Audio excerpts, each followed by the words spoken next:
Good morning, Uganda. Thank you so much for tuning in to Uganda Broadcasting Corporation. Welcome back from the weekend, a weekend that had battle lines drawn. So where were you?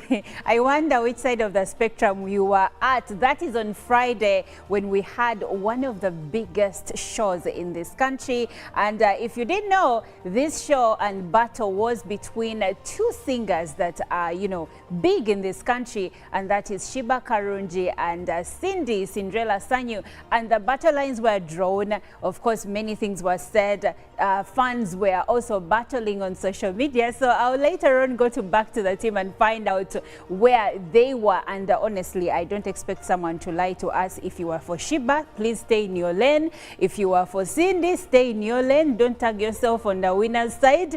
But anyway, I welcome you back from the weekend. I'm hoping that you had a good one and that your start to the new week is splendid. And of course, if you are a parent, I'm hoping that today you've been able to take your children, or you are right now driving to take your children back to school. And if you haven't figured things out, may the good grace of our Lord be with you so that you can be able to take your children back to school this morning or even within the week. So good morning, Chantal. Good morning, Olive. Welcome back, first of all. I hope you're feeling better today, and I'm glad you are back with us. We really missed you. I am better, and I really missed you, but I was keeping track. Of course, I was watching and seeing what is going on down here, and I'm happy to be back. Great. And of course, I would like to say good morning to our viewers. Welcome back from the weekend.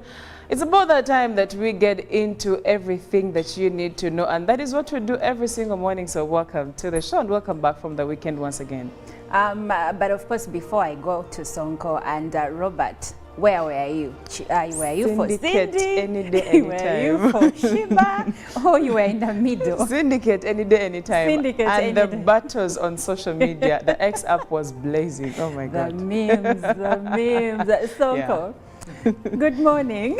So I'm waiting for Sonko to lie. He made a declaration on air on Friday. No, I'm waiting. What did he say? I want to hear it. No, I did tell Chantal on Friday that I was Team Shiba. Oh gosh. Yeah, because I was Team Shiba.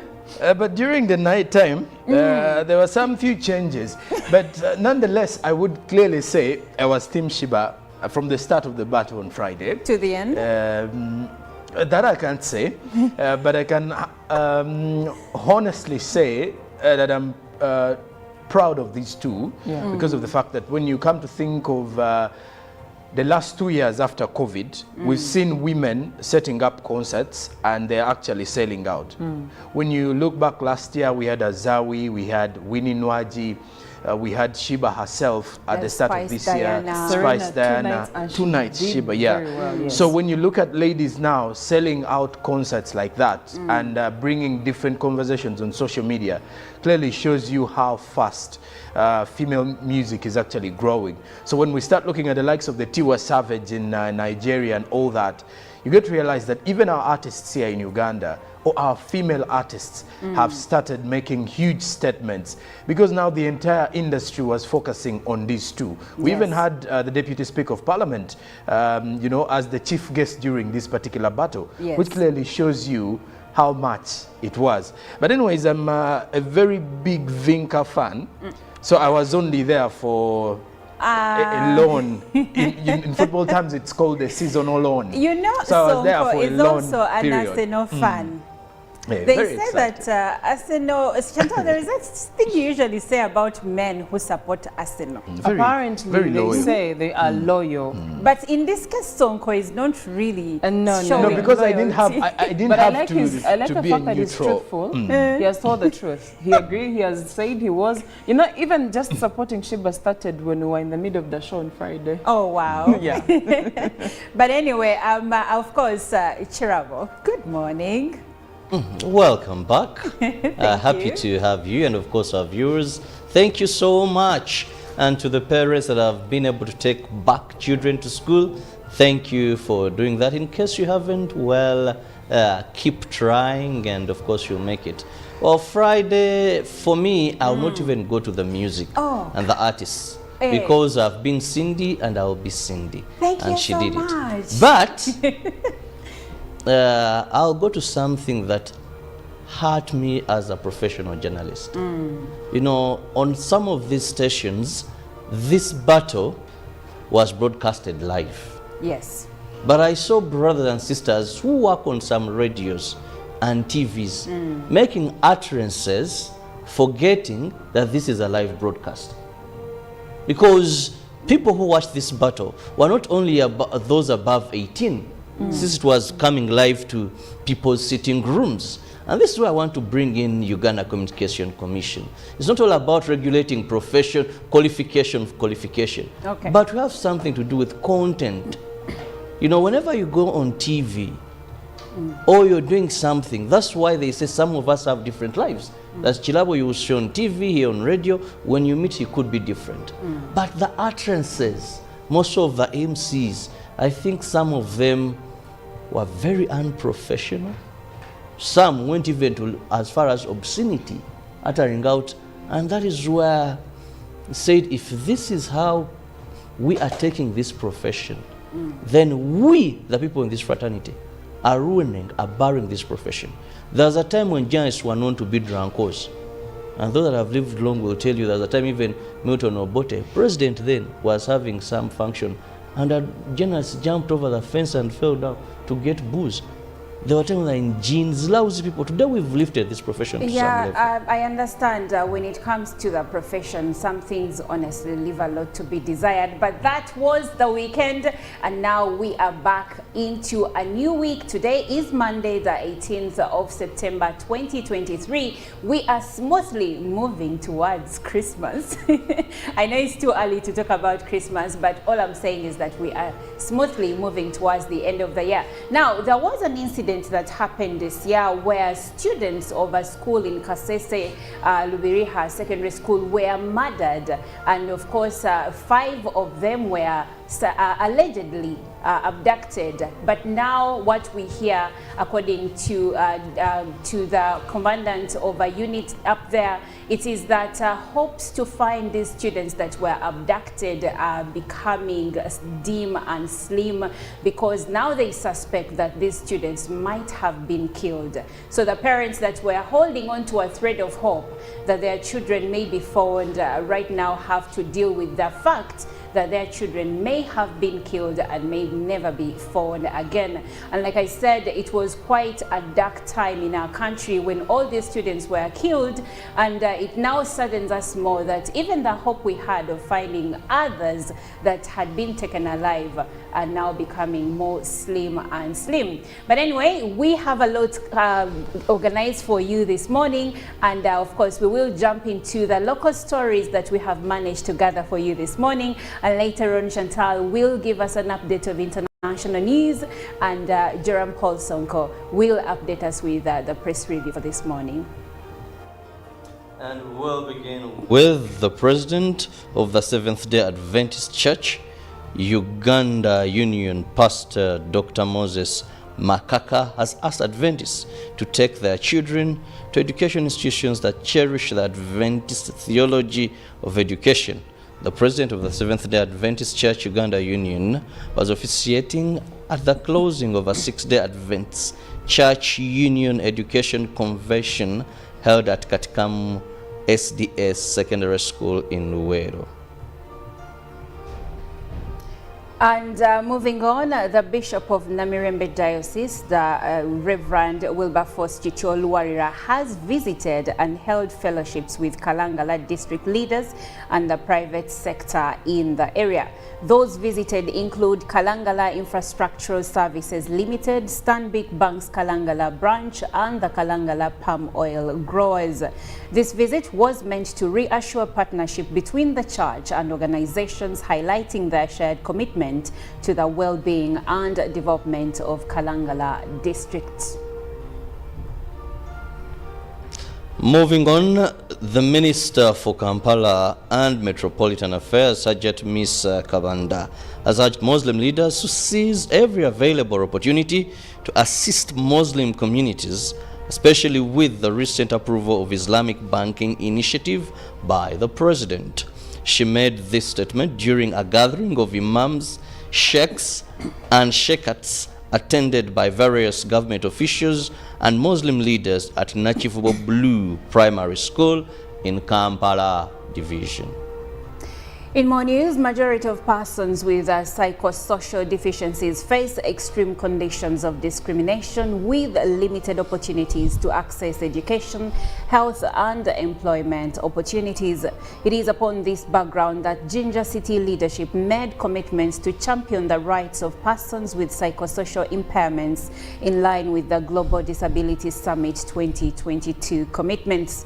The obligations ensure promotion of inclusion for persons with disability to equally benefit from the public service delivery across all sectors without discrimination. And internationally, the government of Australia's northeastern state of Queensland has stunned rights experts by suspending its Human Rights Act for a second time this year to be able to lock up more children.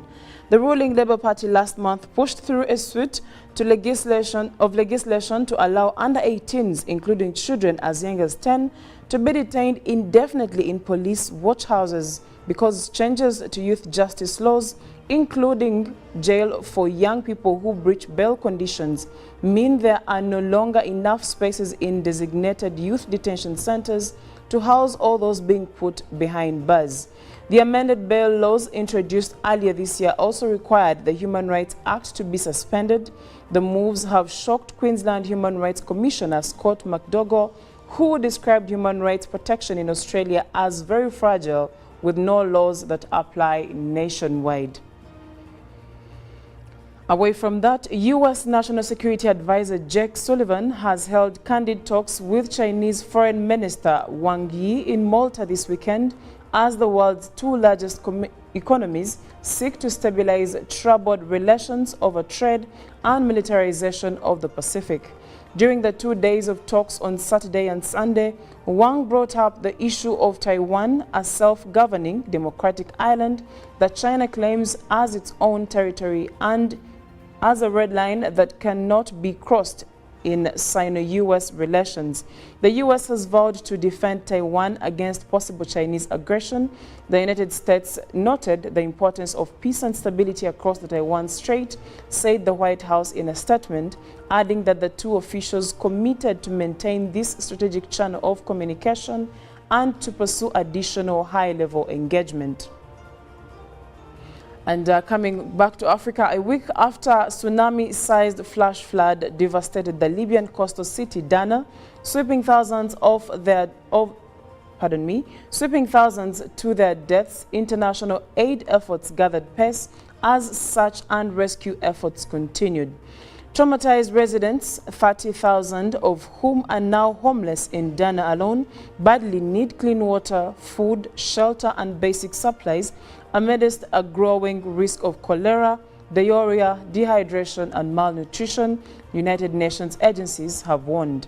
Thank God for giving us patience. I am sitting here trying to clean and verify who is missing. I am trying to understand the situation. I did not leave, Hamad Awad, a Dana resident, told a news agency.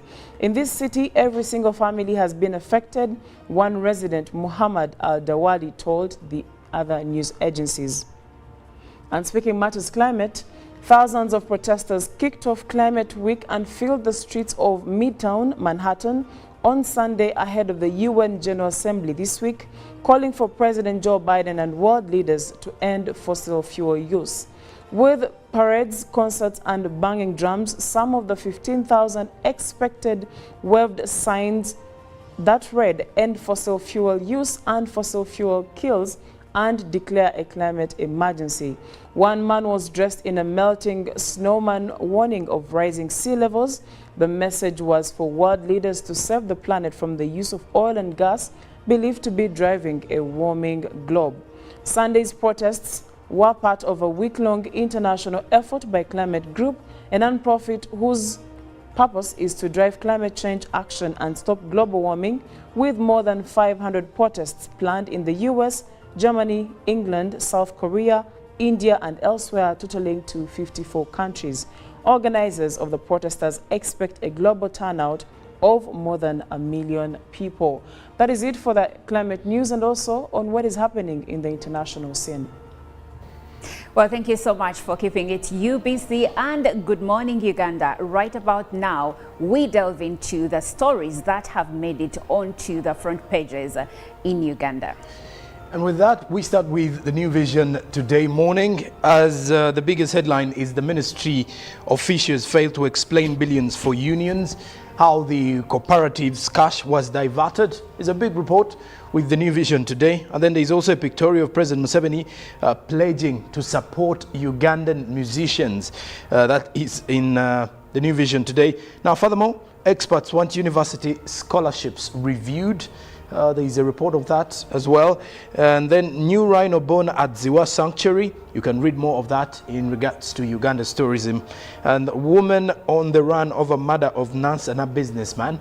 You can definitely get more of that in the New Vision. As Kasese Hima Road crack worries the residents. What does UNRA have to say about that? The New Vision gives you more details.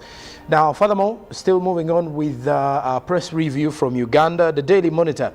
Government is in a rush to replace 5,000 retiring teachers, and that is what the Daily Monitor is highlighting. And in health living, raw milk major cause of brucellosis, and you can definitely get more of what President Museveni intends to do in order to support the Ugandan musicians. Now, city traders protest over withholding tax. The Daily Monitor gives you more details. As a pictorial of students returning to school for third term. In the report for education, how are the parents preparing themselves for this one? You can get more of that in the Daily Monitor. Now, Kadaga claims credit for tax-free diapers. Another report with the Daily Monitor today. And that is it for the press review that is coming in from the locals in Uganda. Well, thank you so much, Sonko, for that. Now, you mentioned something among some of the stories in the Daily Monitor. And briefly, there is something about raw milk being the cause of brucellosis. And we know that we have friends from a certain region, maybe Chantal can back me on this, that love taking their milk raw. Yeah, I don't know if these people are sensitized enough to know that this is actually not okay for their health.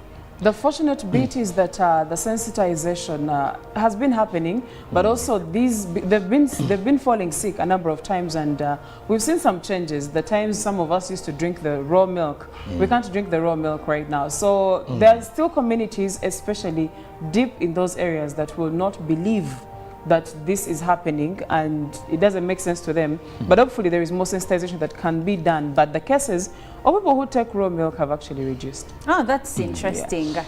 Anyway, last week, before we take a break, last week, the president of this country, that is the retired General Yoweri Kaguta Museveni, celebrated his 79th birthday. And of course, from Good Morning Uganda family, we would like to congratulate the president upon reaching this new age. And of course, we wish him a longer and more successful and healthy life. But the president is a healthy man. He doesn't drink alcohol.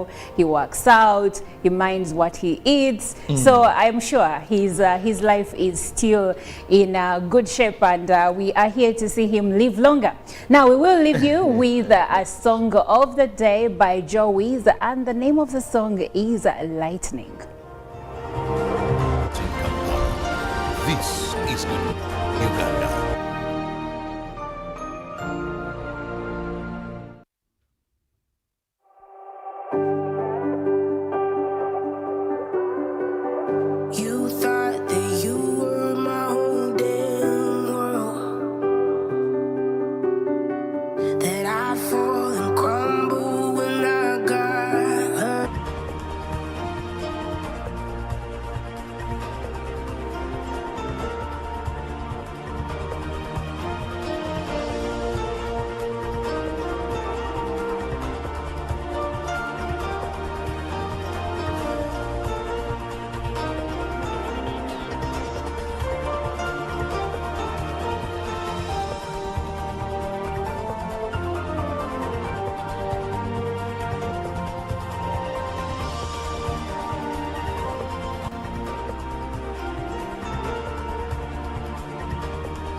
Good morning, Uganda. Thank you so much for tuning in to Uganda Broadcasting Corporation. Welcome back from the weekend, a weekend that had battle lines drawn. So where were you? I wonder which side of the spectrum you were at. That is on Friday when we had one of the biggest shows in this country. And if you didn't know, this show and battle was between two singers that are, big in this country, and that is Shiba Karungi and Cinderella Sanyu, and the battle lines were drawn. Of course, many things were said. Fans were also battling on social media. So I'll later on go back to the team and find out where they were. And honestly, I don't expect someone to lie to us. If you are for Shiba, please stay in your lane. If you are for Cindy, stay in your lane. Don't tag yourself on the winner's side. But anyway, I welcome you back from the weekend. I'm hoping that you had a good one and that your start to the new week is splendid. And of course, if you're a parent, I'm hoping that today you've been able to take your children, or you are right now driving to take your children back to school. And if you haven't figured things out, may the good grace of our Lord be with you so that you can be able to take your children back to school this morning or even within the week. So, good morning, Chantal. Good morning, Olive. Welcome back, first of all. you. I hope you're feeling better today, and I'm glad you are back with us. We really missed you. I am better, and I really missed you, but I was keeping track. Of course, I was watching and seeing what is going on down here, and I'm happy to be back. Great. And of course, I would like to say good morning to our viewers. Welcome back from the weekend. It's about that time that we get into everything that you need to know, and that is what we do every single morning. So welcome to the show and welcome back from the weekend once again. But of course, before I go to Sonko and Robert, where were you? Were you for Syndicate Cindy? any day, anytime. Were you for Shiba? Or you were in the middle? Syndicate any day, anytime. Syndicate and any the day. battles on social media, the X app was blazing. Oh my God. But that it has created a base for the now last mile strategy, which is the parish development model. And therefore this base that it has left will help us actually, and I'm sure we'll get better results in a Chole area and Ajumani when we are implementing the parish development model.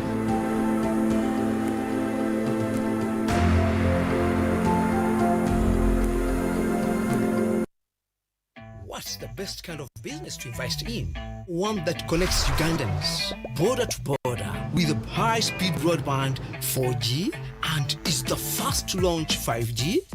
What about one of the largest corporate income taxpayers in our country? Oh, the fastest growing telecom in the last 5 years. Wow! Well, here's a chance to invest in it all. Take part in Airtel's initial public offering today for as little as 100 Ugandan shillings per share. Remember, a retail investor gets 5 incentive shares for every 100 they buy and 6 incentive shares if they purchase using Airtel Money. Dial star 185 star 85 hash now to get started.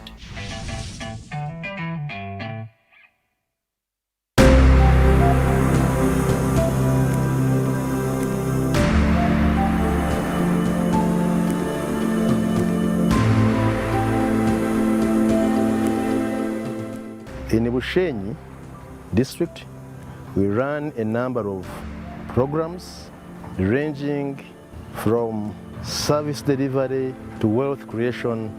We have the presidential initiative on wealth creation, a Myoga program, where we have 34 circles that have been given funds for the last 2 years, of which each circle received 33 million and only 2 managed to receive 50 million each. These funds have enabled the different categories of our population to engage into business-related activities, and we can see their incomes getting better. Some of them are into tailoring, others into mechanics, into carpentry, hairdressing, mention it.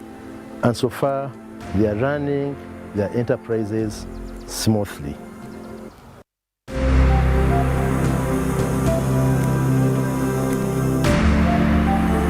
Live from UBC Studios in Kampala.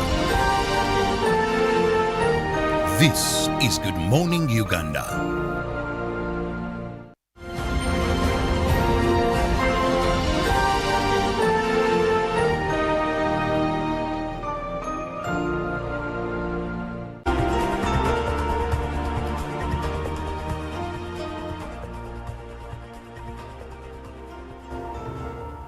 We thank you for keeping it Uganda Broadcasting Corporation, and thank you so much in a special way for tuning in to watch Good Morning Uganda. If you're joining us for the first time, we start this show every morning from Monday to Friday at 6:30 in the morning to 9 a.m. And therein we discuss matters of national importance, whether it is in the world of politics or social justice or anything that affects all of us as Ugandans. And this morning, what we want to delve into is the issue that is sexual harassment. Now, I'm sure you've had a conversation or people talking about sexual harassment, whether on social media or in your close circles, among friends, and of course workmates. And you too, at your workplace, probably you've had this issue being addressed by your employers or your friends alleging that they're being sexually harassed or that they have been sexually harassed. Now, today we want to delve into that to see how best this vice can be averted from places of work so that people work and do not feel harassed, do not feel violated by the people that they work with, be it bosses. Actually, when we talk about sexual harassment, most people think that it is only women that are harassed at places of work. But research shows that actually men too can be harassed and are being harassed in places of work. Obviously, the numbers indicate that women are more affected by this vice than men, but we still cannot look the other side and pretend that men, especially young men in places of work, aren't being harassed by people that in most cases they are supervisors or, you know, their workmates in the full extent of the employment sector. But anyway, coming back to my team, I'm joined by Chantal Olive Kandinda and Joram Paul Sonko, and of course my name is Olive Monica Najuma. Now I'd like to go to Chantal first, and I want to find out, because most people hear the word sexual harassment, but most of them do not know what it exactly means. And coming back to you, I would like to find out, what is sexual harassment? Thank you so much, Olive. Now, sexual harassment is behavior that is characterized by unwanted sexual advances. Now, this can be physical, these can be, they're actually unwelcome sexual advances or inappropriate sexual advances. And this could be remarks that could be physical advances. And this happens in workplaces or even other professional or social situations that we can get to talk about. So briefly, this is what sexual harassment is. So it is unwanted, it is unwelcome, it is inappropriate. Sexual advances. Sexual advances. From one person. Or advances, remarks, all those ones, yeah, from someone. Yes. Okay. Because sometimes we will delve into many of these, because there are myths and there are facts regarding sexual harassment, and would like to find out what these are as we go along. But now that we know what sexual harassment actually means, we would like to also know what are the different types and examples of sexual harassment. Well, when we speak about sexual harassment, first, when you look at the examples that we have, for the viewers to ideally understand, I believe chances are we've all, encountered, especially the females, though there are also chances that the male have also been harassed sexually. Because men never talk about these things anyway. But when you look at some of the most common would be unwanted flirting in workspaces, whereby your boss or your colleague tries to, to over-flirt with you using, some sexual terms that may seem uncomfortable. Then there is also sexual gestures. there's a common sexual gesture where people normally use their hands to relate to the others while greeting. I don't know if any of you has, I don't know if any of you has ever encountered it. Then there's also,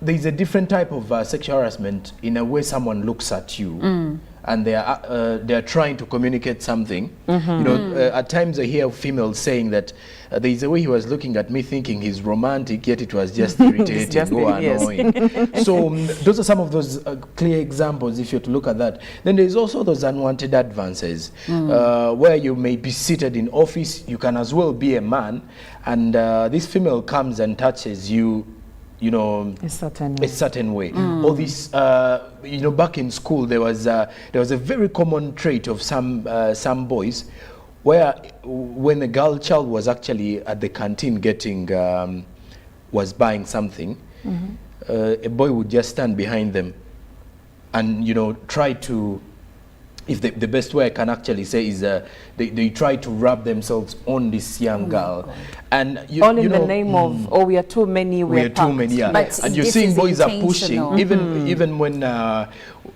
we're going for lunch. These are cases where sexual harassment also starts from school, and in most cases when you sit down with most of these because currently now people do share these things as memes and as social media content, but these are things that traumatize quite a number of young girls. That's once true. These things happen. Yes. And it happens a lot. So when you look at some of those examples, clearly, in one way or the other, you've experienced sexual harassment. And then there is that weird one of where someone looks at you from the top to the bottom, looks at you in a way where you feel like, is there something wrong with me? But when someone is already, having pervertic thoughts already. So this makes you uncomfortable. Very uncomfortable. So these are some of the cases that are pretty obvious. Usually men call it undressing you. Exactly, from and afar. you see, From even afar, yes. by the term undressing you, it sounds all wrong, because why should you look at me like that? I'm not your girlfriend, I'm not your wife. So you're already invading my space by looking at me like that. But we should also note that sexual harassment is usually subtle, and these behaviors have been accepted by men and women because society has socialized us to believe that they're okay. For instance, what he mentioned about some men, I won't even call them gentlemen, who greet us women and they do some kind of scratching in the middle of our palms. Right. And every Very woman disgusting. I know says it is disgusting, it is invasive, but men keep doing it. And then there is another thing that used to happen when I was younger. I don't know if it happened to you, Chantal. You pass by a border stage and you'd think Arsenal fans have been released. It's a direct attack on Sonko. A serious one, by the way. But anyway, jokes aside, they would whistle and make you very uncomfortable to want to pass there again. And this has happened to many young women. And then, of course, the crass things people say. For instance, a pregnant woman passes by a stage, and the things they are going to say to her are so terrible. But now that is out there. And we have normalized these things that we just say, taxi guys, they're like that. But now we have given them the grace to say such things and have these innuendos. Now, when we come to places of work, it's not new, seemingly. It's not new because we have socialized the male gender and even some few women to believe that you can invade someone's space like that. And so this begs for the conversation that we are having today. How best can we avert this vice from our society?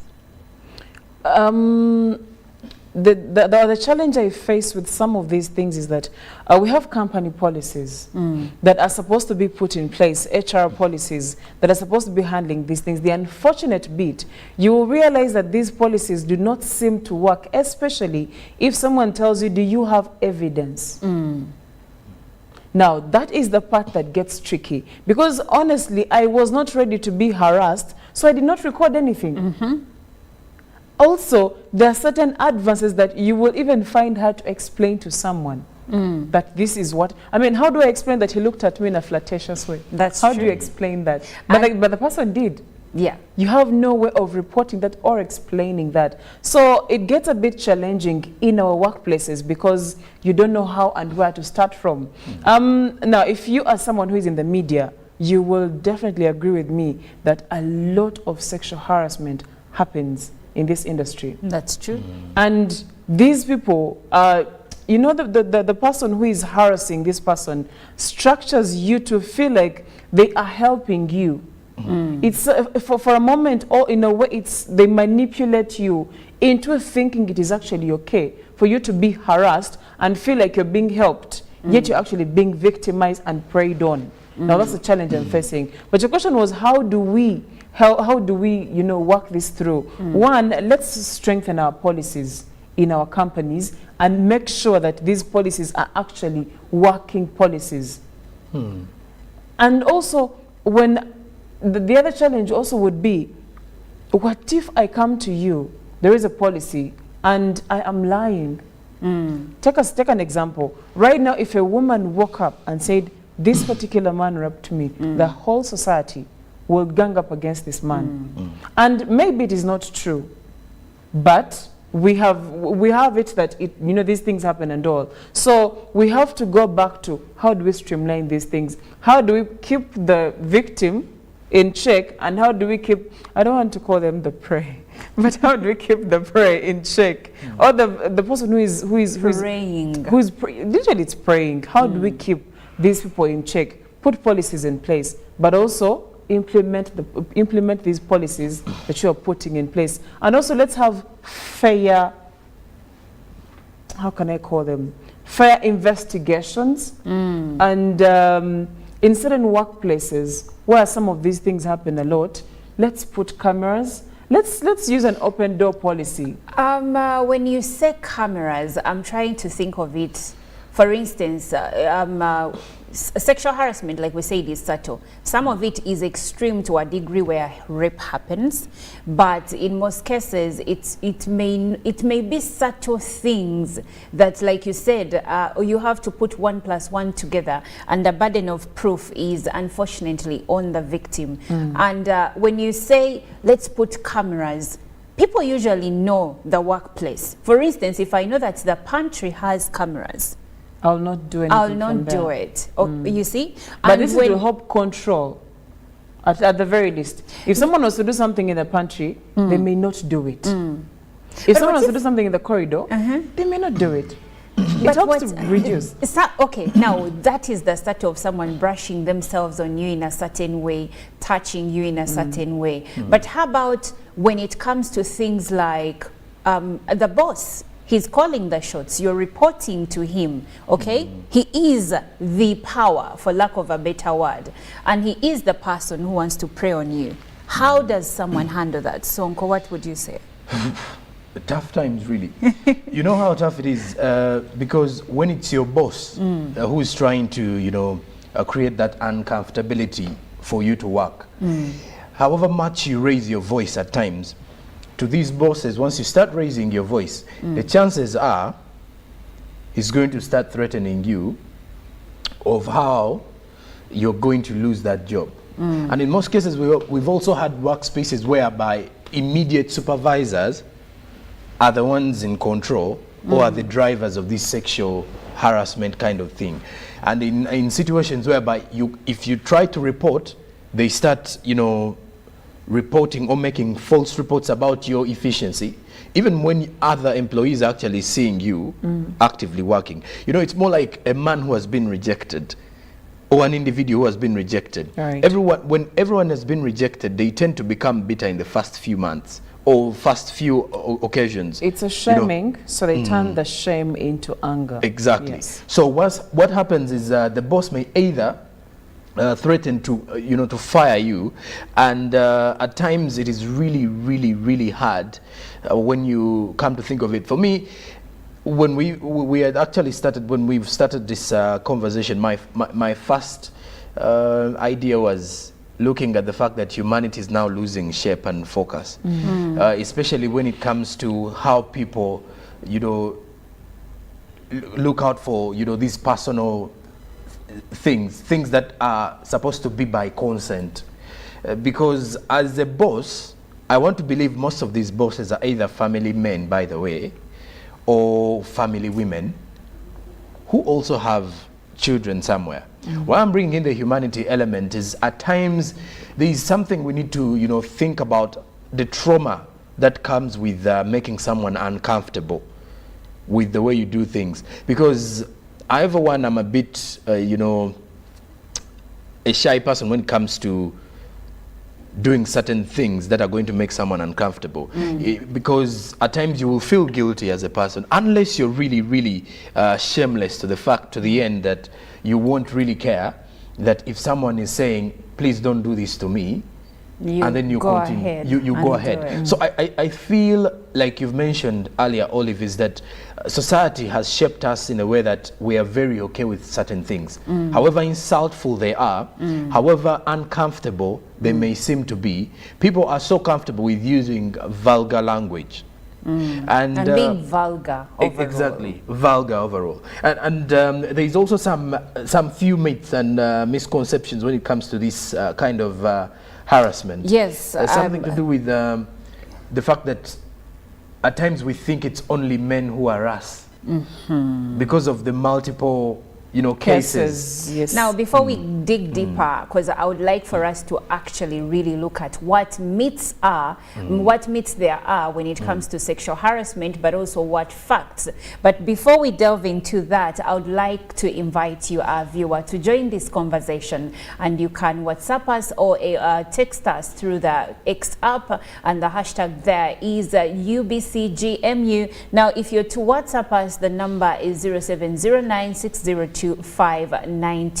Would like for you to join this conversation, and the question we are asking, actually we are asking you to share your views on how best to address the cases of sexual harassment in places of work.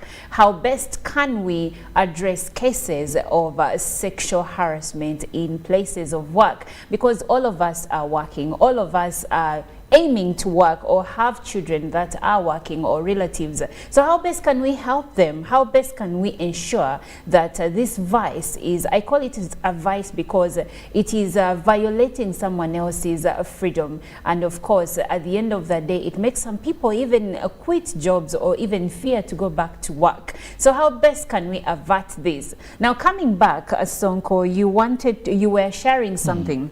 Yeah, I was sharing about some myths or when it comes to sexual harassment, but also I would like for you to share the myths and the facts. The facts, eh? Yes. Let me Let's start with the myths, myths, yes. where they actually say it's only women who are sexually harassed, and it's only men Who harass. Okay, when you come to look at the cases that are being reported, the majority are women being harassed. That's true. And this is why you could clearly look at it as a myth or misconception, but at times we are not ruling it out that even men are being harassed by their female supervisors or bosses or even colleagues. You know, a female may just come up and dress inappropriately in a way, try to act funny around you so that you know, do something, or she as well, you know, intentionally does things to make you uncomfortable at workspaces. And for men, at times when you become uncomfortable, it is really seen. Then when you also look at the other issues, Though I have something to say about that, but continue. So then there's also another, you know, another myth about the fact that at times harassment requires touching. No. You know, because at times, like we've mentioned the examples of sexual harassment, at times it doesn't even require touching. Yeah, there are actually three major types. There is the verbal or written, then there is the physical. I seem to be forgetting the third, just give me a moment and I'll be able to get it for you. But yes, three major types. Yes, there is visual, physical, and verbal or written. Okay. Then there is also the fact that the There is person who also is the quid pro quo, something for something. No, that one falls under the written or verbal, because I'm going to have a conversation with you and tell you, listen, put this on the table, I give put you this on the table. And then it's a there win-win is for the the both of hostile us. And then they'll tell you, yes, environment. they'll tell you it's a win-win for the both of us. You give me what I want, I give you what you want. And then there is a hostile environment. You know, you're up for an what's that?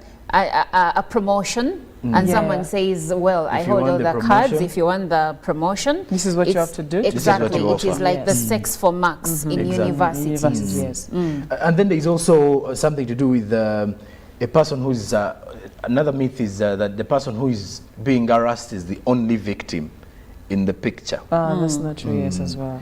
Because you get to realize that both of you are victims now. How so? You know, because you there are times are harassing me, so how are you a victim? No, you see, the sexual harassers always have, I don't know if you've heard of these statements where someone, you know, judges you because of your dress code. You know, we've heard of those cases about rapists and giving, you know, as a backup to themselves. Inappropriately and stuff like that. You know, or someone will actually say, oh, at least at times, by the way, where we say it may not, both of you may be victims, one may, you know, some people may be mentally unokay. And it's something that clearly needs some therapeutic sessions for them to get back to their normal senses. Whereby, you know, I don't know if you've ever interacted with the kind of individuals you interact with, and I can say this on national television, whose sexual drive is insane in the way they control themselves when they see an opposite person or the opposite gender. Lack of control. Lack of control, exactly. They lack control when associating with their colleagues. Of the opposite sex. And then at times you wonder, what is wrong with this person? Because you know, there are scenarios where you feel someone needs to really have personal or self-control. That's true. You know, and these are things whereby at times it becomes really difficult to predict such people. You may go in office thinking you're safe, only for the other person to change, you know, to change your behavior or character, and you'll be shocked. And at times, when you hear cases of sexual harassment, most of the people who are sexually harassed will tell you, I was scared. That's true. Once things were happening, because you weren't expecting it to happen. That's true. And of course, we have the belief that most of the harassers are people that are in positions of power. But actually, even a colleague that is at your level can sexually harass you. For instance, I will still go back to that disgusting way of greeting where someone scratches a woman's palm, or a woman trying to dress a certain kind of way to try and entice a man that she works with. But to add to some of the myths that Sonko has shared, there are others where people believe that people with disabilities are not sexual, so they can't be sexually harassed. That's not and true. There is also the belief that only young and very attractive women are the ones harassed. But sexual harassment can even happen to your mother where she works.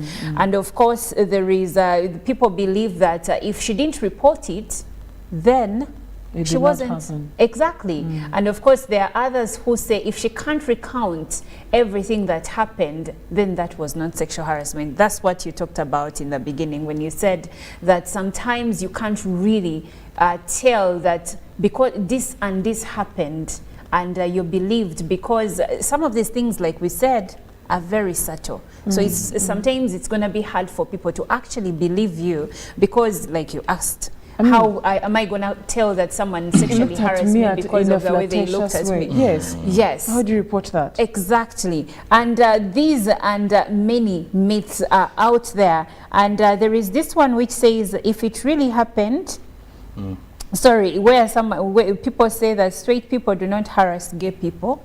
And it's actually a fact that harassment can happen between people of the same sex. Then there is a profile of a typical harasser. You know how you say this person sexually harassed, and people are like, no. Sonko? No.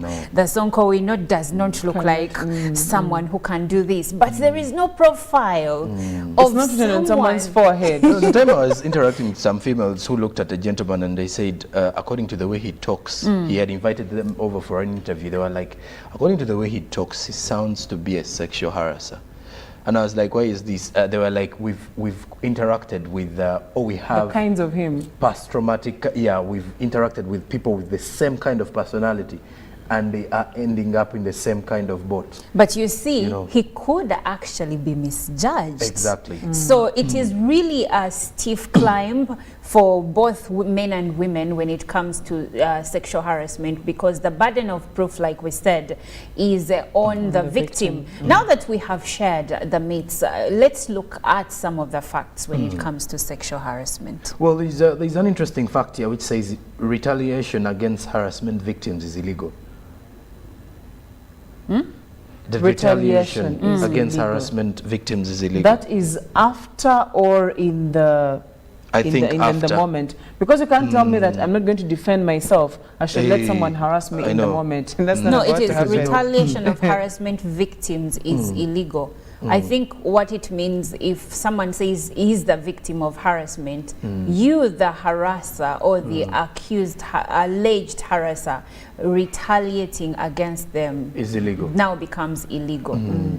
Then there is also sexual harassment doesn't have to involve a physical act. I think we've mentioned that Yes, clearly. we have, yes. And the fact that both women and men can be victims of sexual harassment. I think this is something we can all agree on. And then harassment can happen between people of the same sex. With the growing cases of homosexuality and all this in the world, you get to realize that this is something that is common, so common as of now. And then the issue to do with the harassment doesn't have to come from only a supervisor. It can as well be a boss, or it can as well be a colleague, or even an inferior. Because at times you'll find that your inferior has a lot of confidence. Or they've even been in the company, for example, longer than so you are. Yes, So they're like, they know that you're just a new, a new buy, and they're like, let's do this. And they'll make it really uncomfortable for you. Right. And there is also the belief, the myth, sorry, that I mentioned, I forgot to mention that a no sometimes means yes. You know, women, sometimes they start by saying no, but when what they really mean is a yes. So the fact is that a no is a complete sentence. A no means no. Stop. You know how when you're driving and you see the road sign, stop, no way through. Please, when a woman says no, no. Because someone once mentioned that consent is vocal. So there is nothing, there and is can no be in withdrawn between. Exactly. at any point. So it's vocal, there is no in between that I'm giving you a red flag or a green flag. It isn't colorful. Yes. That's a good way to put it. It isn't colorful. So anyway, now that we know for sure what sexual harassment means and the facts and myths regarding the same, let's look at the impact. What impact does sexual harassment have on places of work? Well, we've all had, like Sonko earlier on mentioned, these ladies that were seated and they were talking about, we know the likes of him. You realize that they already have what we call PTSD. At the end of the day, these ladies are already traumatized by the fact that they've been harassed before. So there is the element of PTSD that you're going to be carrying around all the days of almost your life, unless if you get therapy, and you get help. And then you could also talk about short-term and long-term. The short-term and long-term effects could be depression. Like I said, PTSD, post-traumatic stress disorder. Then also there is feelings of lost self-esteem. So someone is likely to lose their self-esteem depending on how extreme this was. Then talk about high employee turnover. Because if it keeps happening frequently, that company is definitely going to be losing employees. Then there is absenteeism. Yes. We've had ladies or people say, I don't want to go to work because my boss makes it uncomfortable for me to concentrate and work. So there's absenteeism. Then, of course, there is decreased work performance. And then you realize that you're going to have feelings of shame, feelings of embarrassment. At the end of the day, it has an effect on you as an individual and the company itself. And in the long run, it has an effect on the harasser, because the moment that person is found out, in some professions you lose your license. We saw a story of a doctor who raped a patient, and definitely that license has to go. So talk about loss, of the reputation, the license, and work, of course. Then for the employees or the person who has been harassed, talk about low self-esteem, depression, PTSD, lack of motivation, losing the zeal for work, and this cuts across even the other jobs that you would go for. Talk about the different mentalities that you're going to build towards that gender that has harassed you at the moment, and so much more. We are seeing an increase in women having negative feelings towards men, and I can assure you that is one of the reasons as to why women have this negative attitude towards men. She will tell you, I have nothing nice to say about men. And because of what because one of man what did yes at a because certain of place one of man work. does something and all men, for lack of a, I mean the way women say it out there, men are trash, like they say, but it was one man like this. And you know that the most traumatizing thing here is I am walking into this place and I'm looking for value, I am looking for growth, And I you've am reduced me to a sex object. Thank you. And then also, in this case, I am looking up to you. If you are my boss, for example, I'm looking up to you as someone to help me get better. I have a certain level of trust and respect I have for you that is not the same as I have with my colleague, and that is plain truth. Now, it comes back down to the person you trusted to a certain degree, the person you believed in to a certain degree, because you believe he got there on merit, he got there through working hard. You're looking up to this person, and then they're crushing that picture you have of them in your mind. That is some place that is hard to recover from. And that is why you see people have negative attitudes towards working and workplaces and a specific gender, because they were harassed by that particular one individual, spoiling everything for a number of people. Well, we'd like for you to join this conversation, and we are asking you to share your views on how to address the cases of sexual harassment in places of work. You can join this conversation by sharing your opinion through our WhatsApp number, that is 0709602592. And of course, again, you can share your views on the X app. The hashtag is UBCGMU. What are we asking you today? We are asking you to share your opinions on how to address the cases of sexual harassment in workplaces. And I have quite a number of views coming through. Thank you so much for joining us. And this one says, he is Odoy Moses from Entebbe, and he says places of work need to put strict laws against sexual harassment. Now, this one says, good morning UBC, integrity should be practiced at places of work. Character should match our beliefs. Thanks. I am Wabusa Pius from Lira City. Thank you, Pius. And the next one says, good morning, presenters. It's so unfortunate to those who still harass women sexually. Sex is enjoyable when both parties agree, and it is very bad to harass someone at workplaces. You better talk with the person in a polite way so that both of you agree. And this view is coming in from Norbert from Nebi. The next one says, hello ladies and gentlemen. Ladies harass themselves by their behavior, like bad dressing and beads on the legs and waist beads. I think this starts the other conversation of when someone says I was harassed, and the first question is, what were you wearing? But then again, I usually have this conversation with very many individuals. When you look at the world where we are right now, look at these different countries that why do we like to set double standards? Look at the countries we look up to and want to copy, and look at maybe their system and how they dress and everything, and look at the level of professionalism. And also, we have seen ladies who are dressed in abayas being raped as well, or sexually harassed. For instance, rape cases worldwide are more prevalent in India. Where India is a country that advocates for decency, and their ladies are always decent. Now, my question is, why are you using my dress code on me? See, the way I'm dressed is not an invitation to treat. He's actually It's going, not. you know, It's in your mind. They're actually taking us back to the African traditional society where the ladies in the ATS weren't even dressing as much. They were only covering the upper part. Just go to ATS. So it's go to South ATS, Africa. you've gone so far, yes. So You've gone to Eswatini, So go his to kind of North argument in is, Karamoja, It's an argument sub-region. of someone who's saying, What were you wearing? The reason as to why I'm eating your food is because I found it open. No.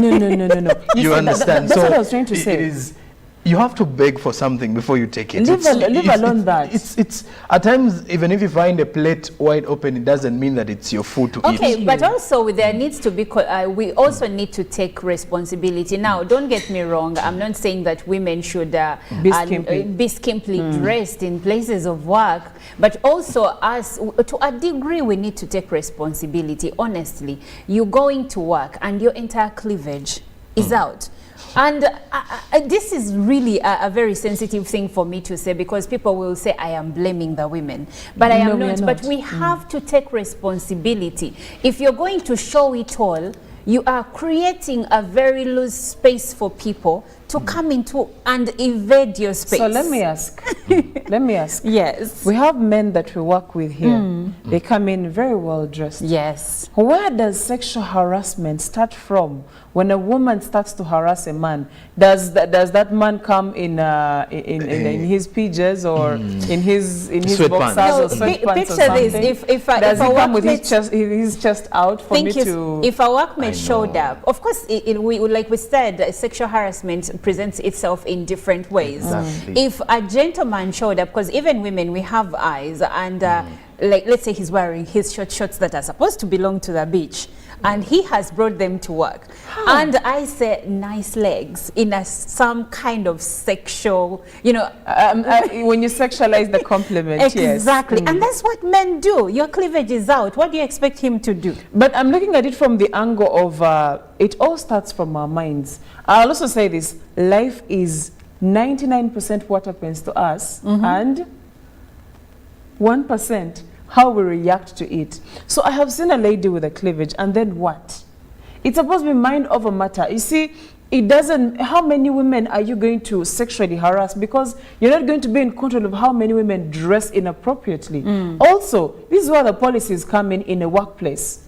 But before you go into the policies in the workplace, I still have some views coming in from our viewers on WhatsApp. Thank you so much for being a part of this conversation. And this is Obed from Kakoba Mbara. He says, we would have formulated a variety of strategies to deal with sexual harassment, but sure, most of the girls and women have created room for the perpetrators to harass them through their dress code, need for favors, and free or quick things just because they think that they are beautiful. By the way, it is very free for a girl to touch a man on any body part, and a man does not feel they are harassed. But once a man does the same, it's called harassment. Let's first think of gender equality in terms of needs and roles plus behaviors. Okay. Even as I read this, and thank you for your view, but let's not normalize harassing others by saying that it is okay for a woman to touch a man wherever. And, She wants. and No, by it's the way, not this okay. is the belief in the male community that for us, we don't take it as sexual harassment. Maybe this is why, and by the way, if That a is man also can't even another come sign out of- and say, No, that is also I've been another sign of sexually sexual harassed. harassment. Thank You you. know, A man can't come when out you and sit say, there and you I've wait been for someone to harass you, it's like you're waiting for the action to occur. Then you blame the other person for coming, but you didn't say no. In the first place. In the first But place. also, this becomes a fertile ground for harassment for men, because now he cannot even come up and say, I was harassed, because other men are saying that is a good thing, a woman touching you. Naturally, You are attractive. naturally, it is very rare for a woman to make an advance. Unless she loves you. Yes, it's only lately that women are starting Though to get these more days, bold. anyway, Yes, anyway, lately these women days. are starting to be more bold and making the advances. But even in our minds, it's still trying to sink in that women make advances. So one, please don't blame a man who finds it actually more interesting when a woman makes an advance. because how they're will not I know? used to Because the you're kind not of used to situation. it, you'll not even view it as sexual harassment in the beginning unless it becomes extreme, because you've not known or you've rarely seen a woman make an advance towards a man. But then for us women, we're used to these advances, the disgusting ones, the disrespectful ones. No, I mean, how many women, pardon me, how many men in a day, Olive, or in a week will come up to you and make advances? Now, first put aside the sexual ones, advances. So we are used to advances. Oh, I like you. Oh, you look beautiful. Oh, your hair is this. Oh, your dress is this. Oh, your body is this. We've had all these things. So it has been normalized that these advances are going to be there. Now, what gets extreme is that I'm here in a work environment. We are supposed to be professional, but you're not being professional. This is where now we cut the line. This is where we draw the line and say, okay, now this is getting to the side of harassment. But for a woman making an advance on a man, the man will in the very beginning perceive it as interesting because he's barely seen a woman make an advance towards him, barely. Then for us, we know how to draw the line and distinguish them and separate. Okay, the going harassment back from- and closing, the comments are still coming through, but time is not on our side. So I'm going to read like 2 more, and then we will end this conversation here on the newsreel. But the conversation continues online. Now, Msoke Charles Owomugo from Nansana says, "Good morning, the 3 of you, and thanks for the show. At any workplace, we need to have committees set to handle certain sensitive issues that include sexual harassment."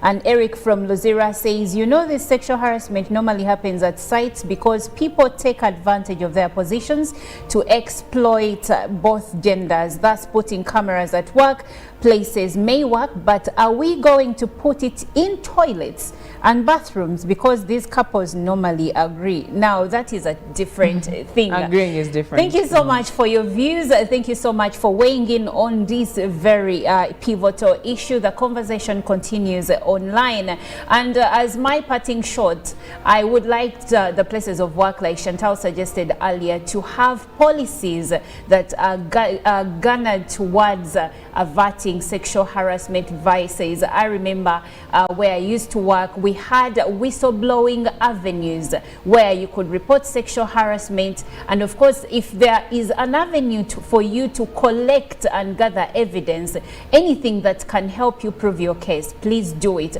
And of course, the people that these workers are supposed to report to, you need to not take sides. That's the other problem, because I've had ladies who say, I went to his boss, but then his boss, being a man, sided with him. So we need to have collective responsibility and make sure that all of us are trying to help each other, because today it could be someone else's daughter, but if you have children, it could be yours or maybe someone you know. This is Good Morning Uganda. We will take a short break, and when we come back, we will have Good Morning Uganda business and of course the traffic updates and later agenda.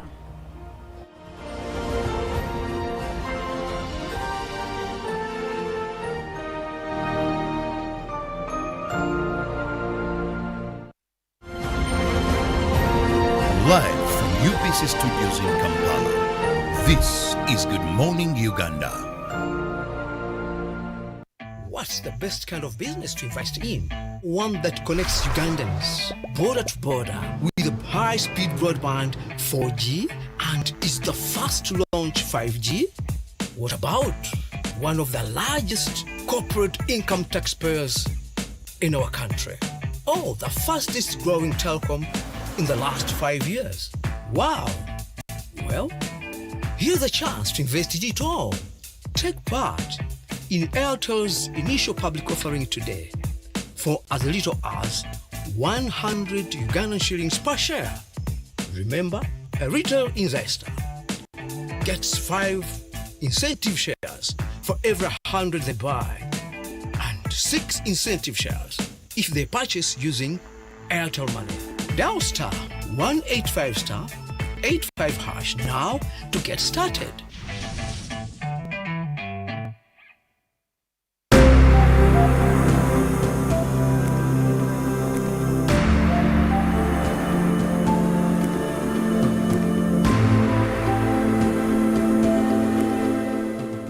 In Bushenyi district, we run a number of programs ranging from service delivery to wealth creation.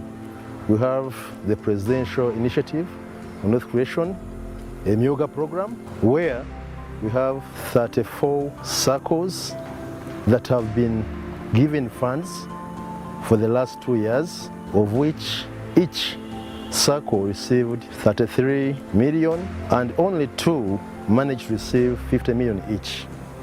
These funds have enabled the different categories of our population to engage into business-related activities, and we can see their incomes getting better. Some of them are into tailoring, others into mechanics, into carpentry, hairdressing, oh, mention it. And so far, they are running their enterprises smoothly.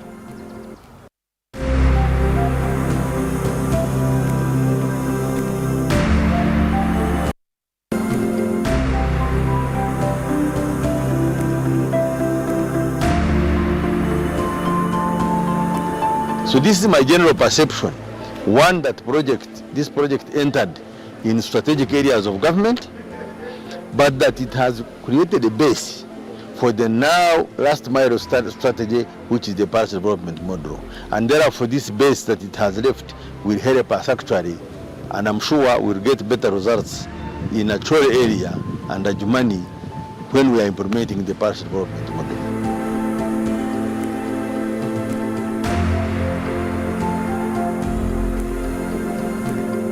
Live from UBC Studios in Kampala. This is Good Morning Uganda.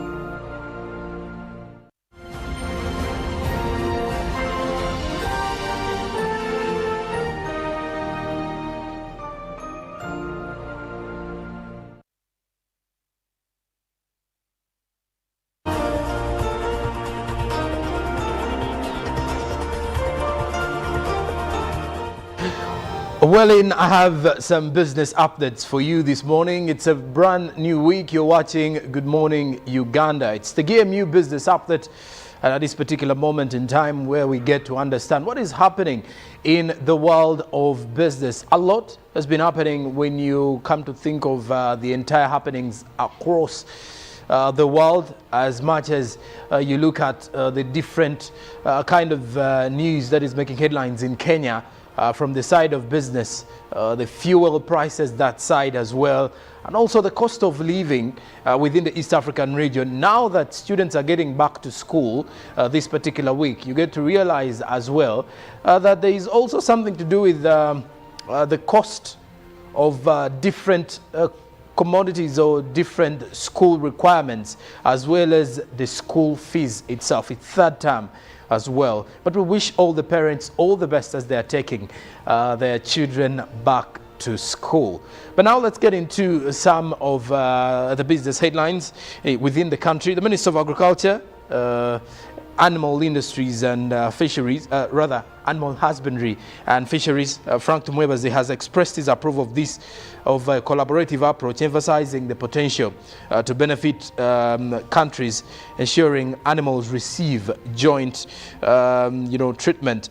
This is in relation to the cross-border agriculture, where Uganda and Tanzania officials have discussed agriculture and to ensure that the both of them gain from the same. When you look at things coming in here, Mr. Audrey Rabogo, who is the special advisor to President Museveni on special duties, emphasized the importance of maintaining healthy animals within the region, and also he emphasized that this would ensure a thriving market for beef products on the global stage.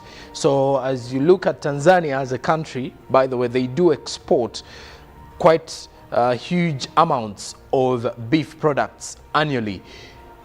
And even Uganda, when you come to look at the dairy products, milk, the processed and powdered milk that we export as well, and also the figures that of the beef exports that the country is able to actually export clearly shows you as to why we need healthy animals and why Mr. Audric Rabogo was emphasizing the same. Now, this particular one is to ensure that we implement better farming practices, especially in in pastoralism, as well as rearing of animals, both whether it's the cattle, goats, sheep, and also those who are dealing in piggery. So there is a lot that needs to be done to ensure that people make some good money out of the same. So the two countries, that is Uganda and Tanzania, would reap the benefits of increased trade, particularly in dairy products among local communities. If you to look at cross-border agriculture trade, where the both of us will be able to, to trade, sell to one another. This is something where most of the traders, especially those into the dairy sector or dairy production, will gain a lot more by doing the same.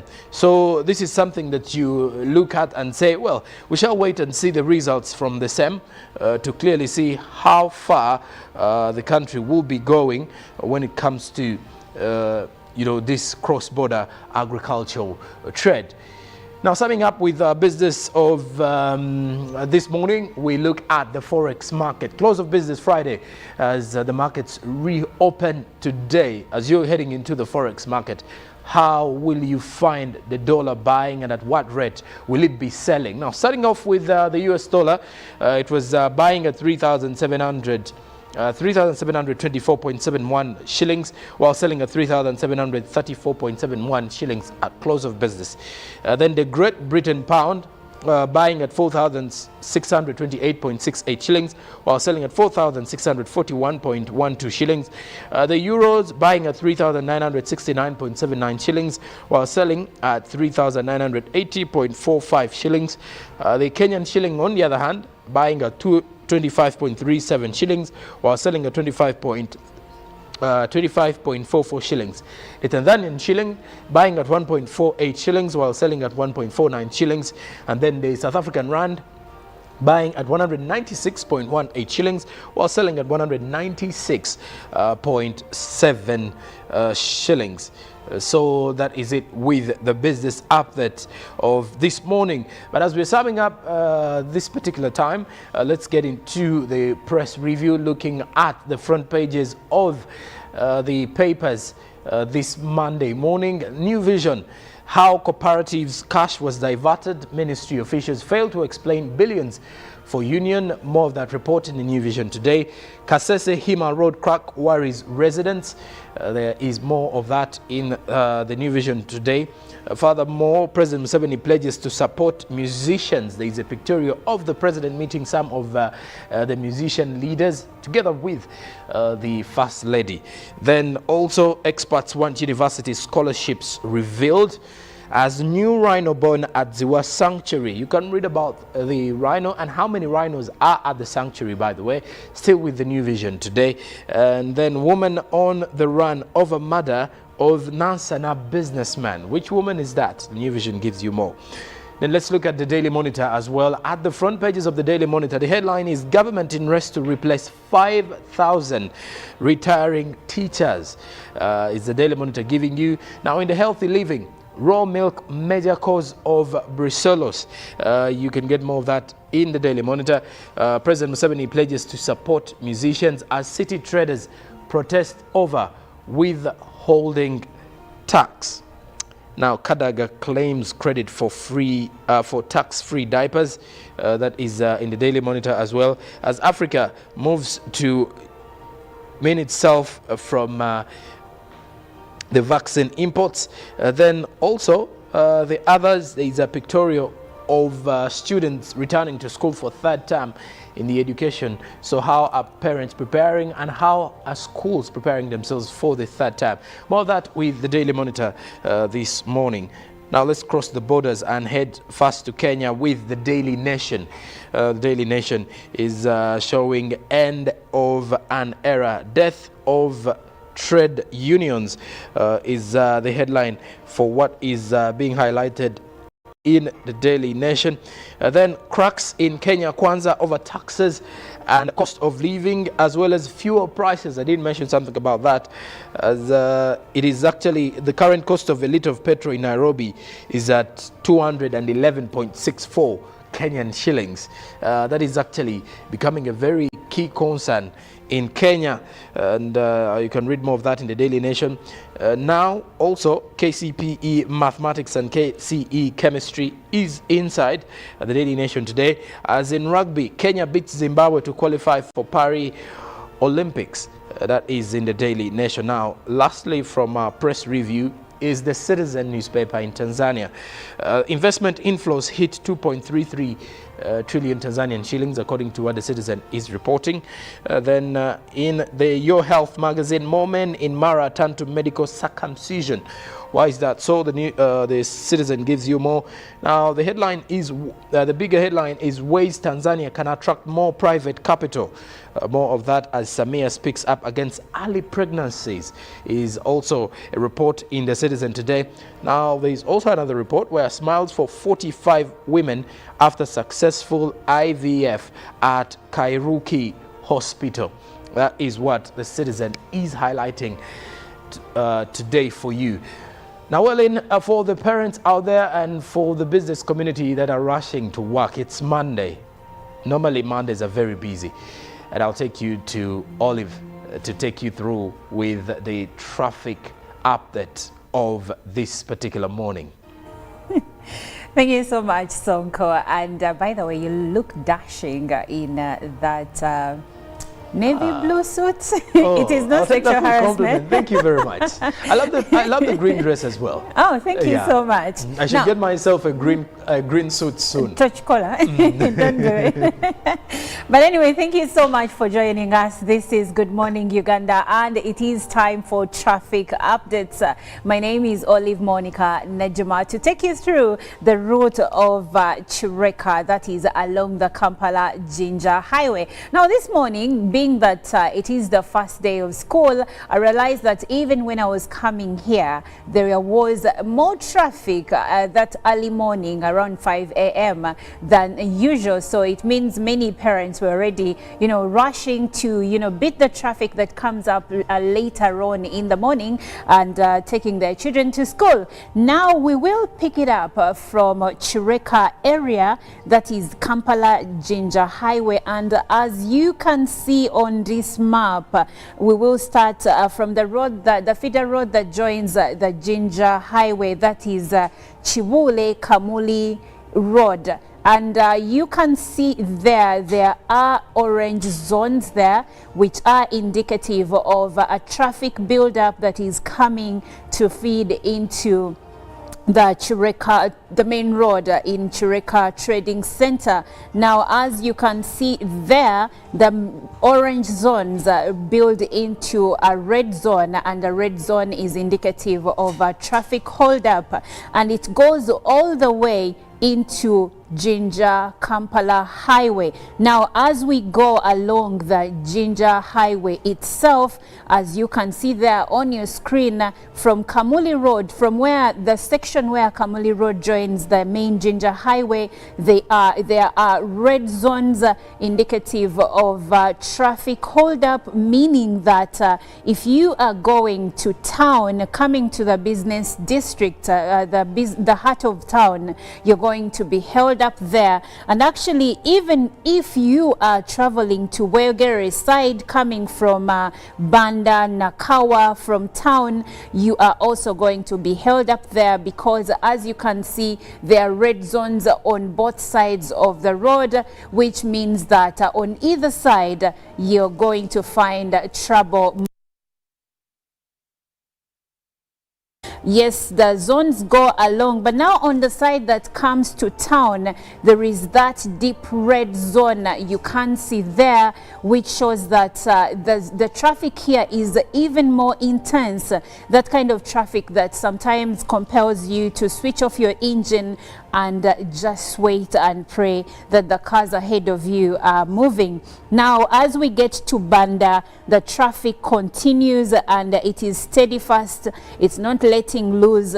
So I will say a prayer for people coming from that side of town, trying to come into town, because it doesn't look good at all. And it goes on and on.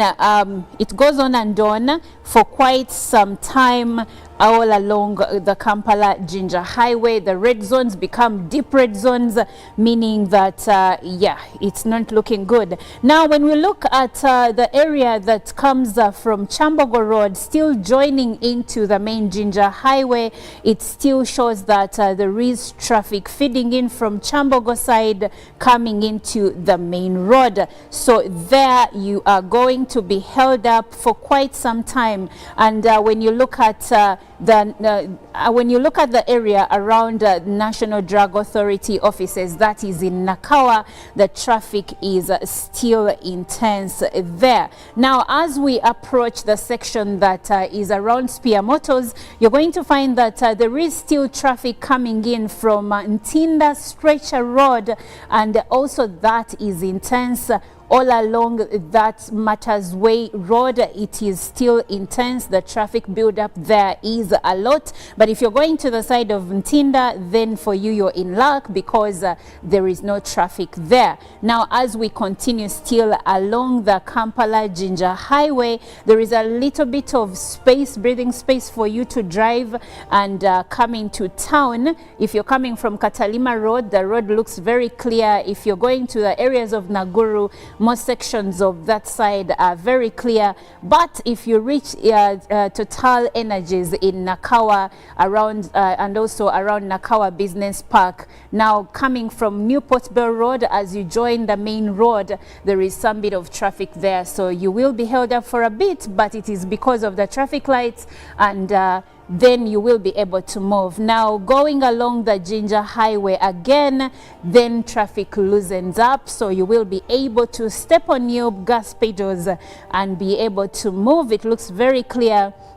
And when you reach around the Jinja Road roundabout, it actually looks beautiful there. There is no traffic holdup, apart from a little bit of holdup that happens at the roundabout. But then if you're going to the areas of Wampewa Avenue, there is some bit of holdup there, but still nothing to worry about. The rest of the road looks quite clear. Yusufule Road looks good. So if you're going that side or taking that route, you should be able to move along pretty fast. And if you look at Saidi Barre Avenue, it still looks good. Around areas of Jinja Road, around Victoria University, it looks pretty good. So you should be able to move. In the heart of town, around Cham Towers, all these areas look clean for you. There is no traffic hold up, there is no traffic build up, because if I look at the area around Cham Towers there, it looks good. But then if you're coming in from Basso Road, I don't know what's happening that side of town, but as it feeds into the Kampala Road, there is a hold up there. There is a long stretch of a red line there, which indicates traffic. I don't know why it is there. I hope there is no car that has, you know, decided to do a number on people coming from that side and decided to break up right there. But looking at the middle of town, things don't look really bad. They don't look bad at all. So you should be able to move along, because when I go through Kampala Road, most of that section looks quite clean. There is no traffic holdup, and you should be able to get to your place of work in record time. Well, that's it for our traffic updates this morning. My name is Olive Monica Najama. Thank you so much for keeping it Good Morning Uganda. Up next is Agenda, and later on sports updates by Ruben Mpima.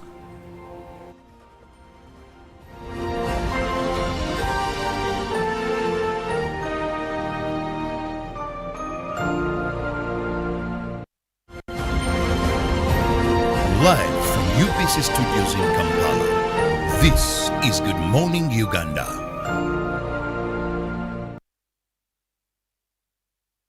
Pick of the day on UBC.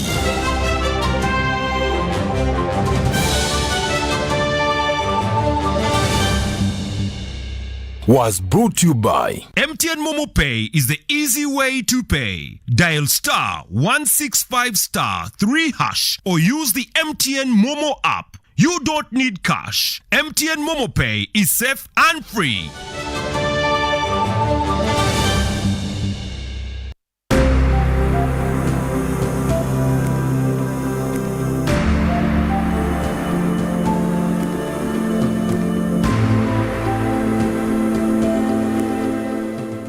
In Bushenyi district, we run a number of programs ranging from service delivery to wealth creation. We have the presidential initiative on wealth creation, a MYOGA program, where we have 34 circles that have been given funds for the last 2 years, of which each circle received 33 million and only 2 managed to receive 50 million each.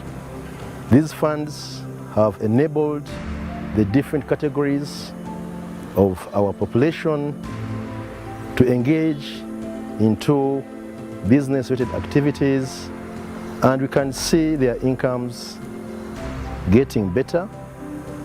Some of them are into tailoring, others into mechanics, into carpentry, hairdressing, oh, mention it. And so far, they are running their enterprises smoothly.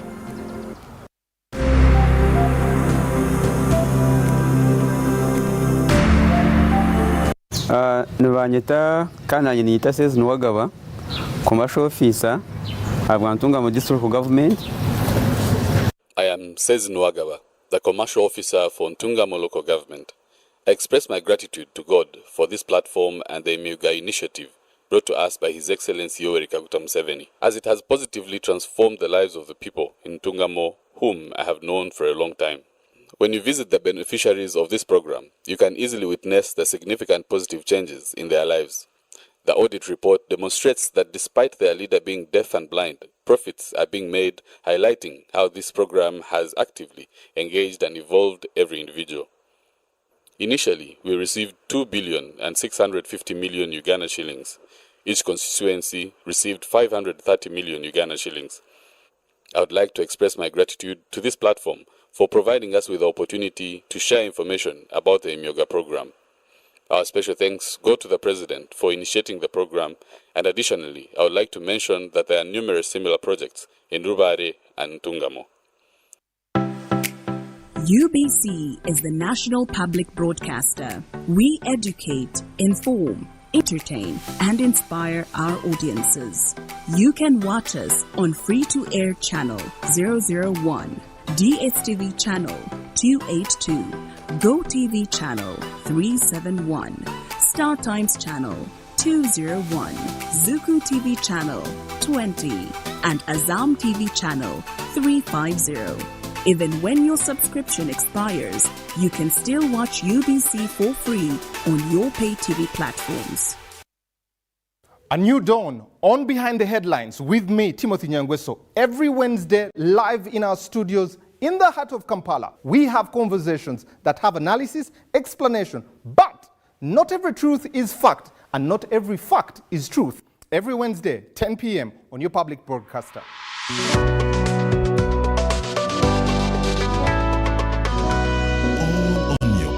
Broadcaster, UBC, inspiring Uganda. Live from UBC studios in Kampala. This is Good Morning Uganda.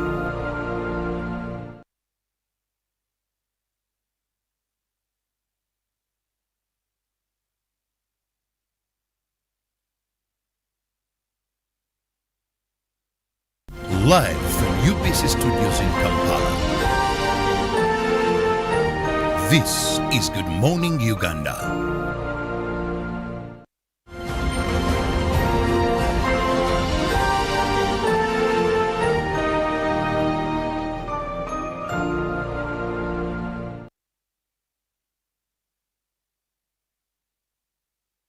A lovely morning to you, wherever you are. Thank you so much for being with us on UBC TV. Welcome to Good Morning Uganda Agenda. Now, in this segment, we usually have a guest in studios with whom we discuss pertinent issues. I'm Robert Chirabonyonyitono. Thank you for being with us.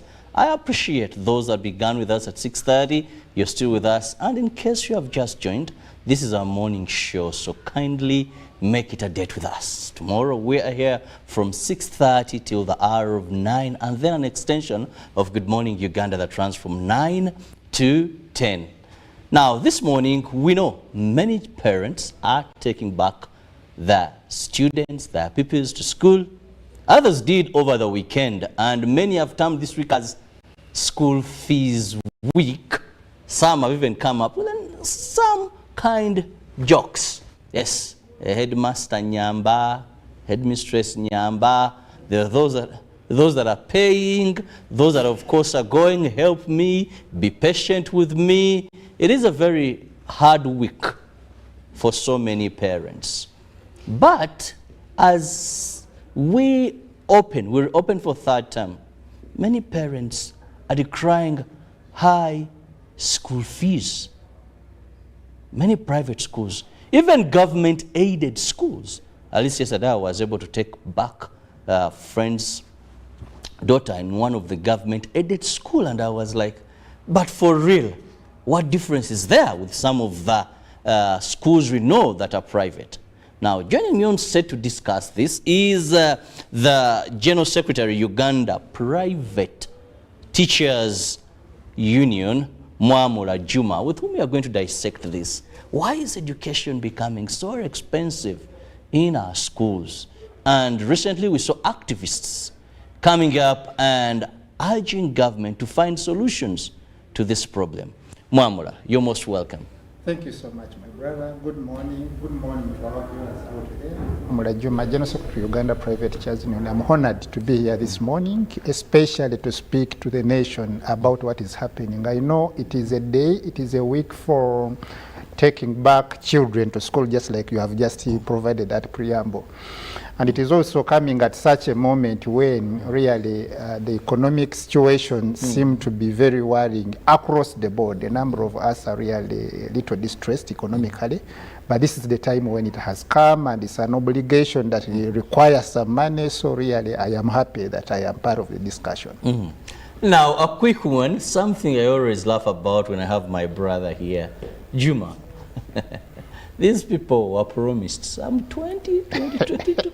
How far? Just a hint of that for us. How presidential promise. How far about the 20 billion? Capacity teachers. How far about that money is that the president did his role. There were government authorities that were willing to support at that. Microfinance Support Center was very much willing, and at that time even established a group called Myoga for teachers in private schools. But there are some smart, selfish persons at the Ministry of Education who caused the confusion into the whole thing. I think they wanted direct patronage into this arrangement, and when they lost it, their view was everybody should lose it, and so nobody has ever gotten that money. I want to believe that even the offer is long gone, because now the country is faced with so many other things. At that time, what we saw was some support from Giving Direct, and I think some other well-wishing institutions. But that from the president never that was came. The 20 billion. That the president had promised to that teachers never in private came, and the confusion emanated from some persons at the ministry. So it is now gone. It is long gone. We need to focus ourselves into other things. They said private teachers were disorganized, lacked capacity to handle the fund. Like I said, there is no disorganization in private teachers. Of course, we did not have a big binding unit as a force in the teaching institution, but at least the framework for the unit for the unit was there. But they were just individuals who personally wanted to have direct patronage of this whole arrangement. And when they weighed in and realized that it was not forthcoming, they then wished it should just die off. Because at sometimes we would even put them on record. They would even be captured on record saying, over my dead body, if this doesn't work, I know you will not have this. So you can see such a commitment, especially from a person who wields power. in the ministry that should otherwise be helping. You could even imagine somebody placing in all the efforts to invent a wheel when actually they are already existing groups that were existing, that had a mandate that would actually push forth that thing. That in itself showed that there were a lot of interest.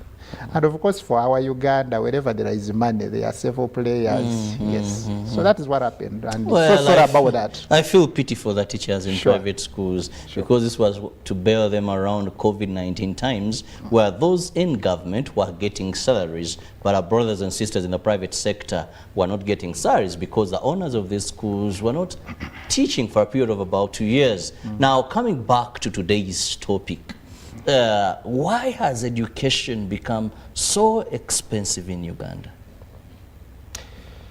First is that education is one of the social services. And in a way, it should be provided for by the state. Just like we see or hear about the health services and all those security and so on and so forth. But in the course of the history of education in Uganda, where predominantly it was first by the government and then by the church and so on and so forth, there came a concept of privatization.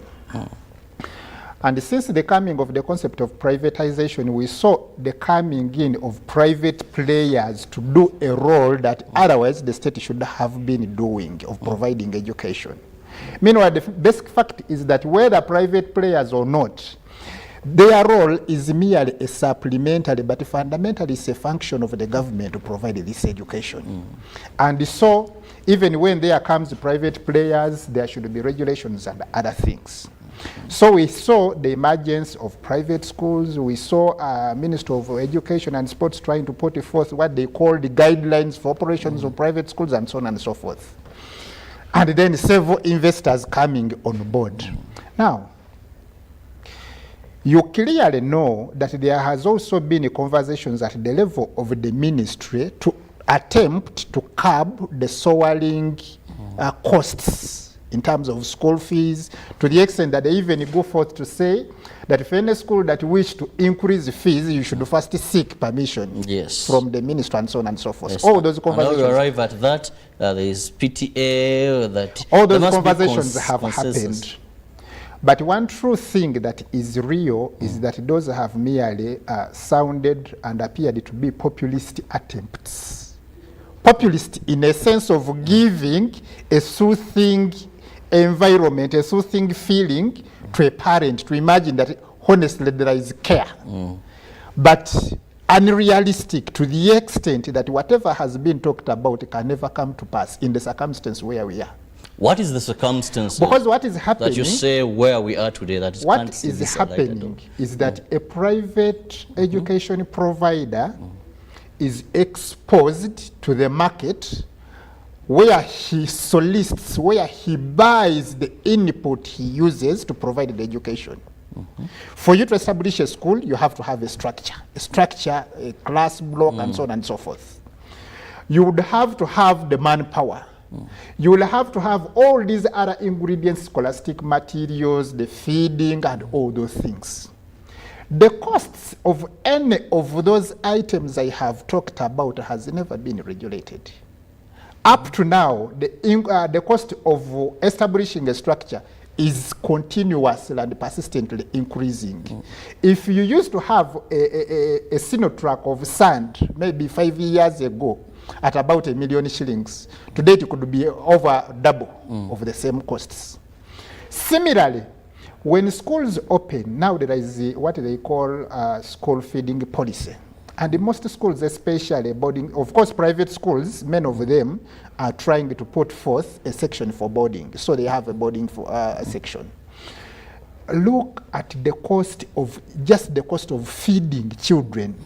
When it is holiday period, out of schooling time, a bag, a sack of posho could actually previously, before this term now start, a sack of posho, 100 kilogram sack of posho was at about 230,000 shillings. Today, simply because the schools have opened, the same SAC has heightened to over 350,000 shillings.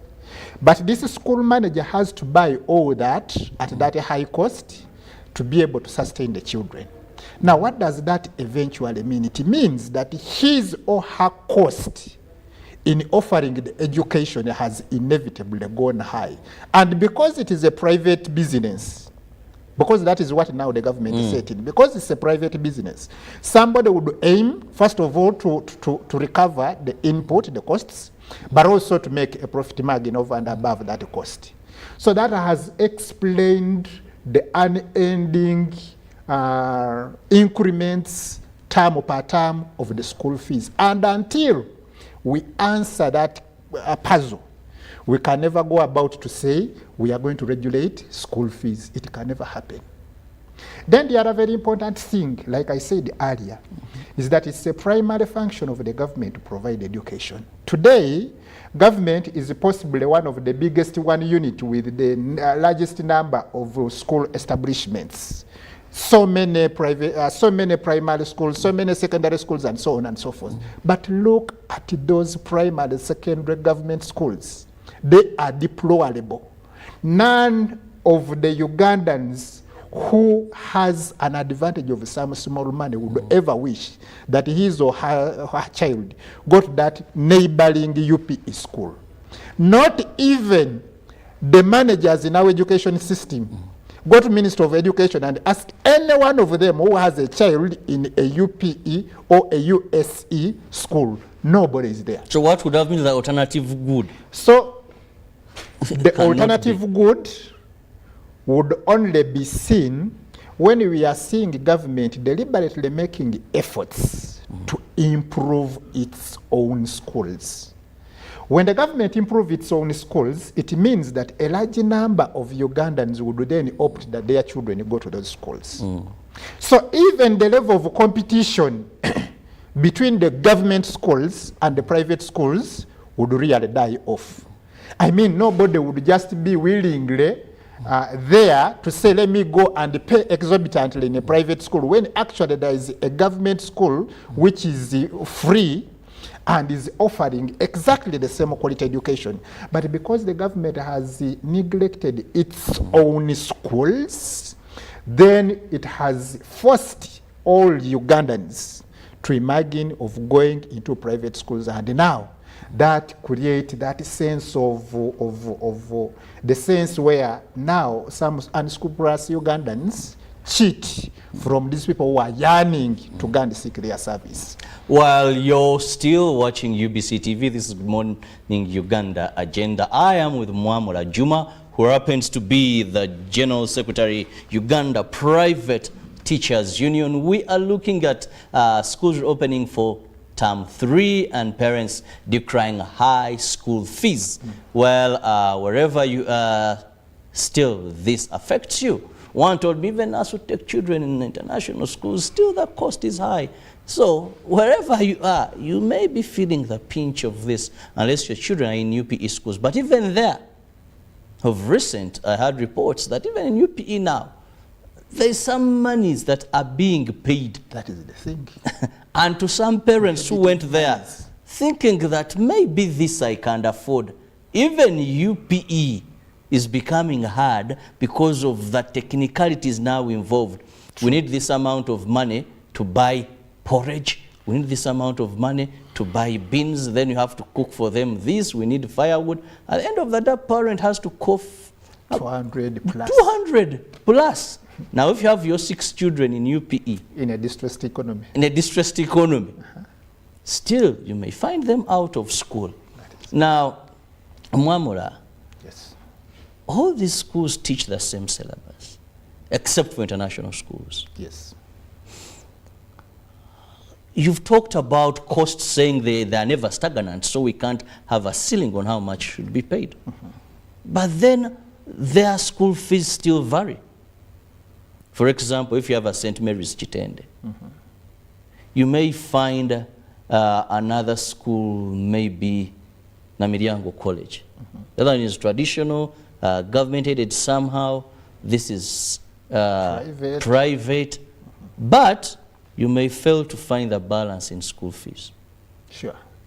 Or you find that they teach the same syllabus, but at the end of the day, one is higher compared to the rest.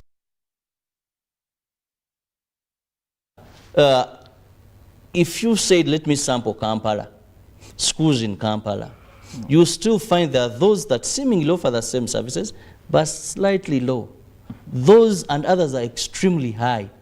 So can't then governments the same location, maybe fairly same structures? Why would we say because we can't have consistent prices for the commodities used, but we can find an average without even regulating what, putting cost tags to what schools need most? Now, the unfortunate thing is that when we opened up the box of privatization for education, we were not elaborate enough, and so it was privatization at large. So what has happened is that the private players have come on board with a lot of innovations, and sometimes these innovations are very costing. While we have the same curriculum, especially for those that are not doing dual maybe with international, but the local same curriculum, we have situations where some schools are doing some things over and above the others. For example, you quoted about some schools around Kampala. We can even say Kampala and the metropolitan areas. You would realize that there are some schools around here that if you went into their spaces, you would at one time want to ask, is this a hotel space? Hotel. In regard to the ambience, to the how, the serenity, and so on and so forth. Now, those people who have invested to that extent to create that kind of hotel-like environment, sometimes with pools, very excellent sleeping facilities, learning spaces, their input definitely is higher. And like I told you, that a private player, the first thing is, how do I recover what I have put in? And on top of what I have put in, I also want to make profits. So you would realize that even when they are operating in the same space, their charges would be far above because of the input they have already put. And that goes to the initial step that we did not put details into the regulations of our privatization. What should a school look like? What should a school look like? Today we have schools that have transport systems that are like tourist shuttles. Very excellent buses or coasters or commuter or whatever, and all meant for transportation of your children. Now, if that is happening, as a parent, you must know that part of the fees that you're paying is also to repay for all these facilities around that. And so that explains all those variances you were talking about. But there's one thing I want to, to stress, especially now in the government schools. I was talking about the issue of negligence. You realize that now the schools that would come to patch up the gap, the government schools that would otherwise be patching up the gap, are grossly mismanaged. I have a very good experience with what is happening in Wakiso district. And of course, Wakiso seems to be the hub of education service, because it's one of the most performing, the best performing districts in the country. So, and with a huge number of schools, by the way, also not only best performing, but what we have seen in the practice of government schools is gross mismanagement. People cry, first of all, to go to the payroll. Once they are onto the payroll, and this is typical for secondary school teachers, permanent and pensionable. Permanent and pensionable, they do not appear for work. Somebody would appear for work 1 or 2 times a month. I am glad recently they have brought in a biometric system where you sign in with your face in a phone. At least that has somehow helped. But still the problem happens. Now, for primary schools, it is typical with the managers, head teachers, and all those people holding offices. You get to a school, the head teacher is never at school, is not therefore doing his supervisory role, and the explanation is, I am at the district, I'm into a meeting, I'm into this. That is how schools are operating. The worst thing that actually shows that soonest as we go on, maybe we'll see an eventual extinction of a school establishment, is that there is even a public connivance where some people are even selling off school properties around us. Managers, sometimes school management committees or a few scrupulous individuals are selling off school land in our face. Men have lost pictures. Men have lost pictures. For you, you're talking, men have actually lost land. Yes. Some are even losing the real block, the buildings. And this is happening. Which would have been alternative safe havens for those us. would be, first of all, spaces for us to imagine improvement. Because if we are talking about bettering education by improving public education, then it means we must at one time invest in structure, we must at one time invest in all those scholastic facilities, but the spaces that would be used for such improvement are already being taken up. But I'm saying that this is happening in the faces of district education officers, the faces of school inspectors, area school inspector, and all those structures that we see everywhere. And these people's salaries come handy on time. So you ask, what are you being paid for? And the question is not answered. No value for money. No value for money. A big staff at the ministry, a big education staff at each district of Uganda, and sometimes even in these lower administrative establishments. But all those happening right at their faces. So this is how deep we are. The trouble is that the public education system seems to be insidiously dying, slowly but very steadily dying out. And so the alternative is in the hands of private players. And once it is in the hands of private players, when they realize that there is no competition from public alternative, the payments would soar to the sky. Well, you can be part of the topic of discussion this morning.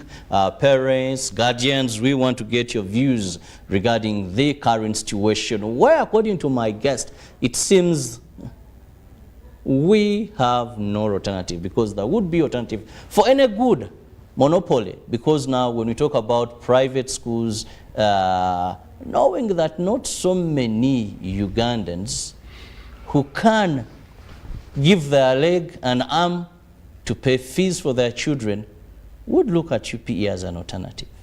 So this is why private schools are excelling in whatever they are doing, that parents are looking at as very exorbitant and exploitive amounts being charged to educate our children. The fallback position would be, no, let me take children to a public school. But there also, it isn't that very well, as Mwamula has talked about, monitoring, supervision being a challenge. But also, now there's also charges there. It is not all about saying, UPE is there, US is there, let me take my children. Even there we find those that are failing. And the president has on many occasions said, now, should we remove, I'm going to make consultations and see, should we remove UPE and we put that money into something else? Because at the end of the day, parents, teachers, and somehow they are charging people. Or should we continue and look for ways that these are totally free? But then some have talked about the feeding, that for us we are charging feeding, we are charging this, we are charging that. Now, let me look at some of the messages here, but please give me your name and title. Both private and government schools have overpowered the Ministry of Education. Both private and government? Yes. This one says both private and government, and it has no policy to curb this illicit demand of schools. And if there is, it's a very weak policy. It can't be put in place. They just communicate, and that ends in the air. There is lack of regulation. Yes. Now, the ministry on several occasions, the permanent secretaries have issued documents guiding if a school wants to increase school fees, the procedures they should follow. And say they will even take punitive action in case a school increases tuition without notifying them. We've seen government-aided schools increasing fees by double. I was shocked that after COVID-19 and we thought maybe schools would reduce, but the comeback was more expensive than the previous. True. And this seems to be going on. Children are breaking for a term, then they send a circular with an increase, not a reduction. Now, what is not happening? That even when the mother, the regulator, issues such statements, they are violated easily. Is it conflict of interest? No wonder. Most of the people you talked about in the ministry, high positions, own schools, which is not a crime because there is no law that forbids them from doing so. First, I want to credit the comment that you just read from one of the listeners. Somebody saying that private and government schools have probably overwhelmed the ministry. Of course, we imagine that the ministry should be in charge of regulating these schools, and from time and again, they have issued those regulations. But for as long as what they are putting forth does not come to pass, then we are good to conclude that really they are overwhelmed. So that is very true.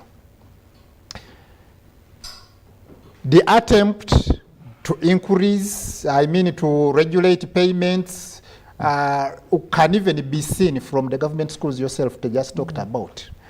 Even in government schools, they are charging, and yet the policy is so clear, universal primary education. The tenets of universal primary education is that primary education is free.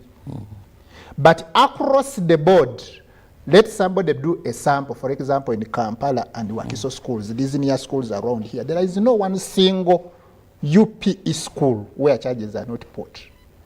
Of course, somebody would not fail to get explanation, but the issue is, eventually, it is a charge. And now the narrative has changed. Well, okay, you're charging, but make sure these charges do not prohibit somebody from attending school. That is how it starts. So administratively, because the head teacher want to recover or to get this money, he will have to put in some administrative means to see how we can get the money from the parents. Either by doing some threatening, maybe you will not be registered for this, maybe you will not comfortably do the other until people are forced.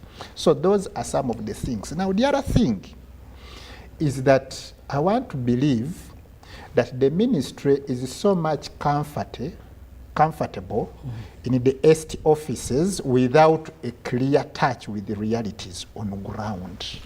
For them to imagine, like we have said, saying do not increase until you have permission, do not increase by this percentage, when their ears are not reflecting on the realities of what is happening to a school owner, is just the populist thing that I earlier talked about. So for them to have meaningful regulations that can actually impact is that they must have direct touch with the players in the field. But many now, of what these, is happening? Just a minute, but many of these own schools.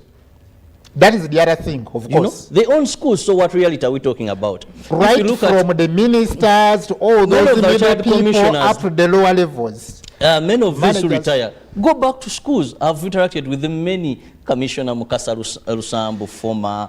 Everybody, it seems like they have go to that building and check properly.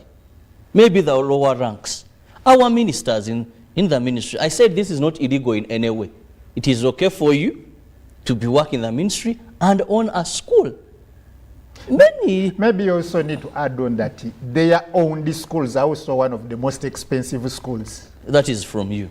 It is from me and it is factual. You want me to give you an example? No, let's not go. Let's not drive that route. So now, those are the contradictions around this whole thing. The people who are attempting to regulate seem to have conflict of interest.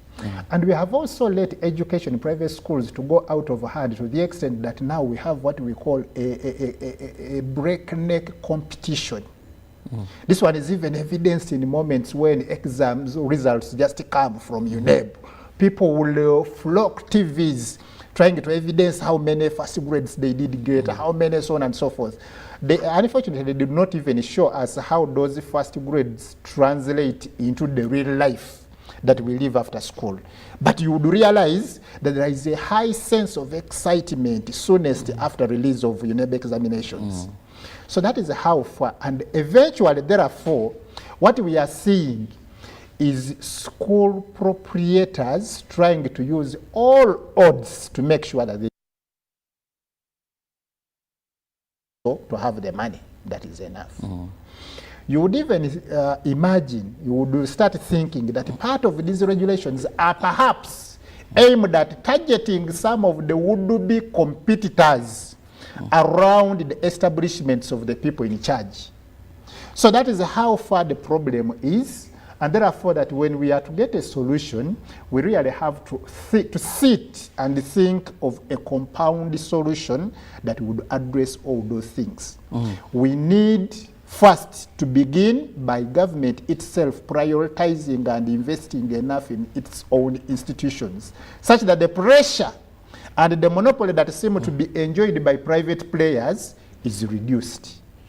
We also need genuineness, that when people make a statement about low cost for education, it is evidenced from their own businesses.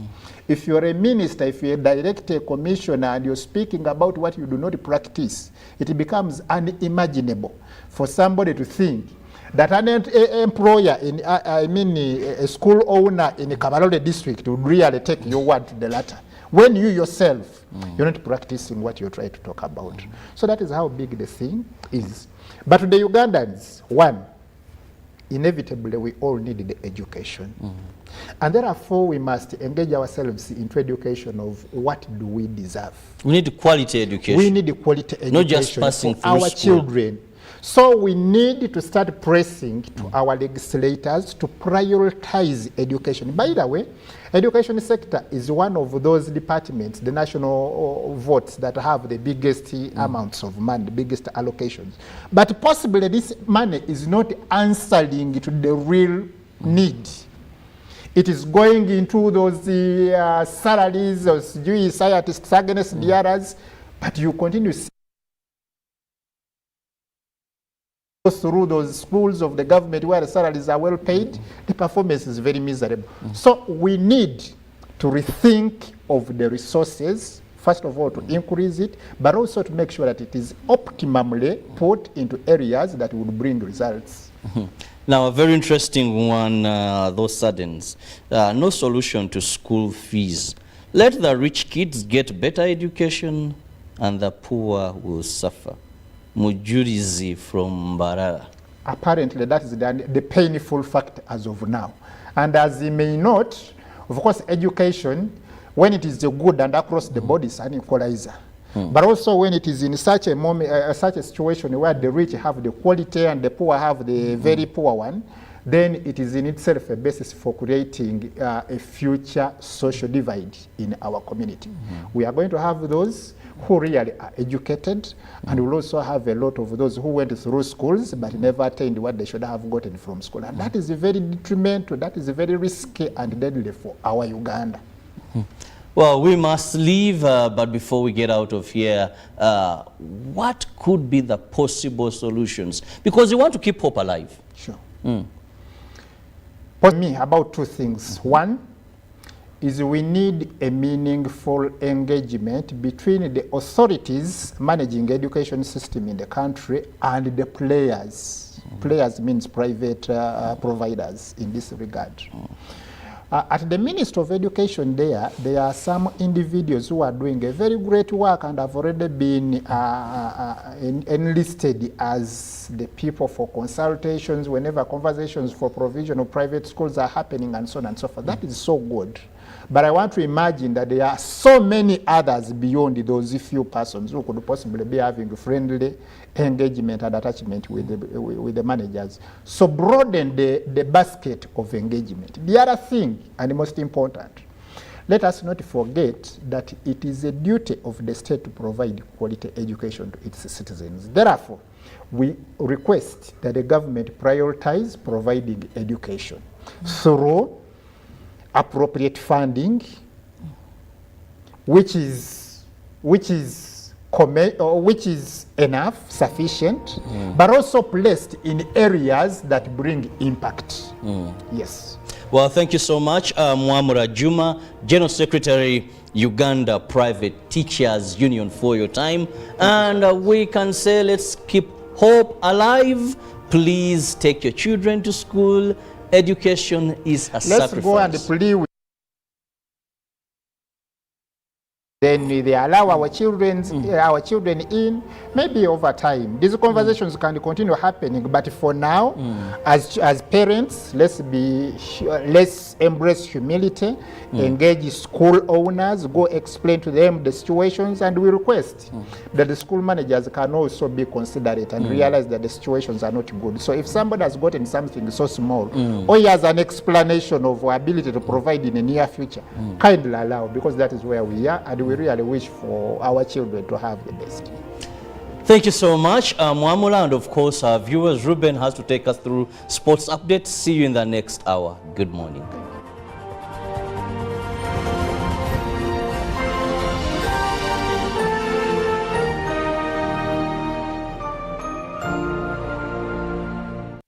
Live from UBC Studios in Kampala. This is Good Morning Uganda. UBC is the national public broadcaster. We educate, inform, entertain, and inspire our audiences. You can watch us on free-to-air channel 001, DSTV channel 282, GoTV channel 371, Star Times channel 201, Zuku TV channel 20, and Azam TV channel 350. Even when your subscription expires, you can still watch UBC for free on your pay TV platforms. A new dawn on Behind the Headlines with me, Timothy Nyangweso, every Wednesday live in our studios in the heart of Kampala. We have conversations that have analysis, explanation, but not every truth is fact and not every fact is truth. Every Wednesday, 10 p.m. on your public broadcaster.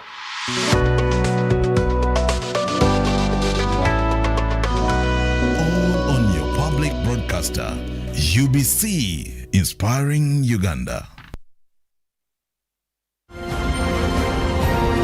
Live from UBC Studios in Kampala, this is Good Morning Uganda.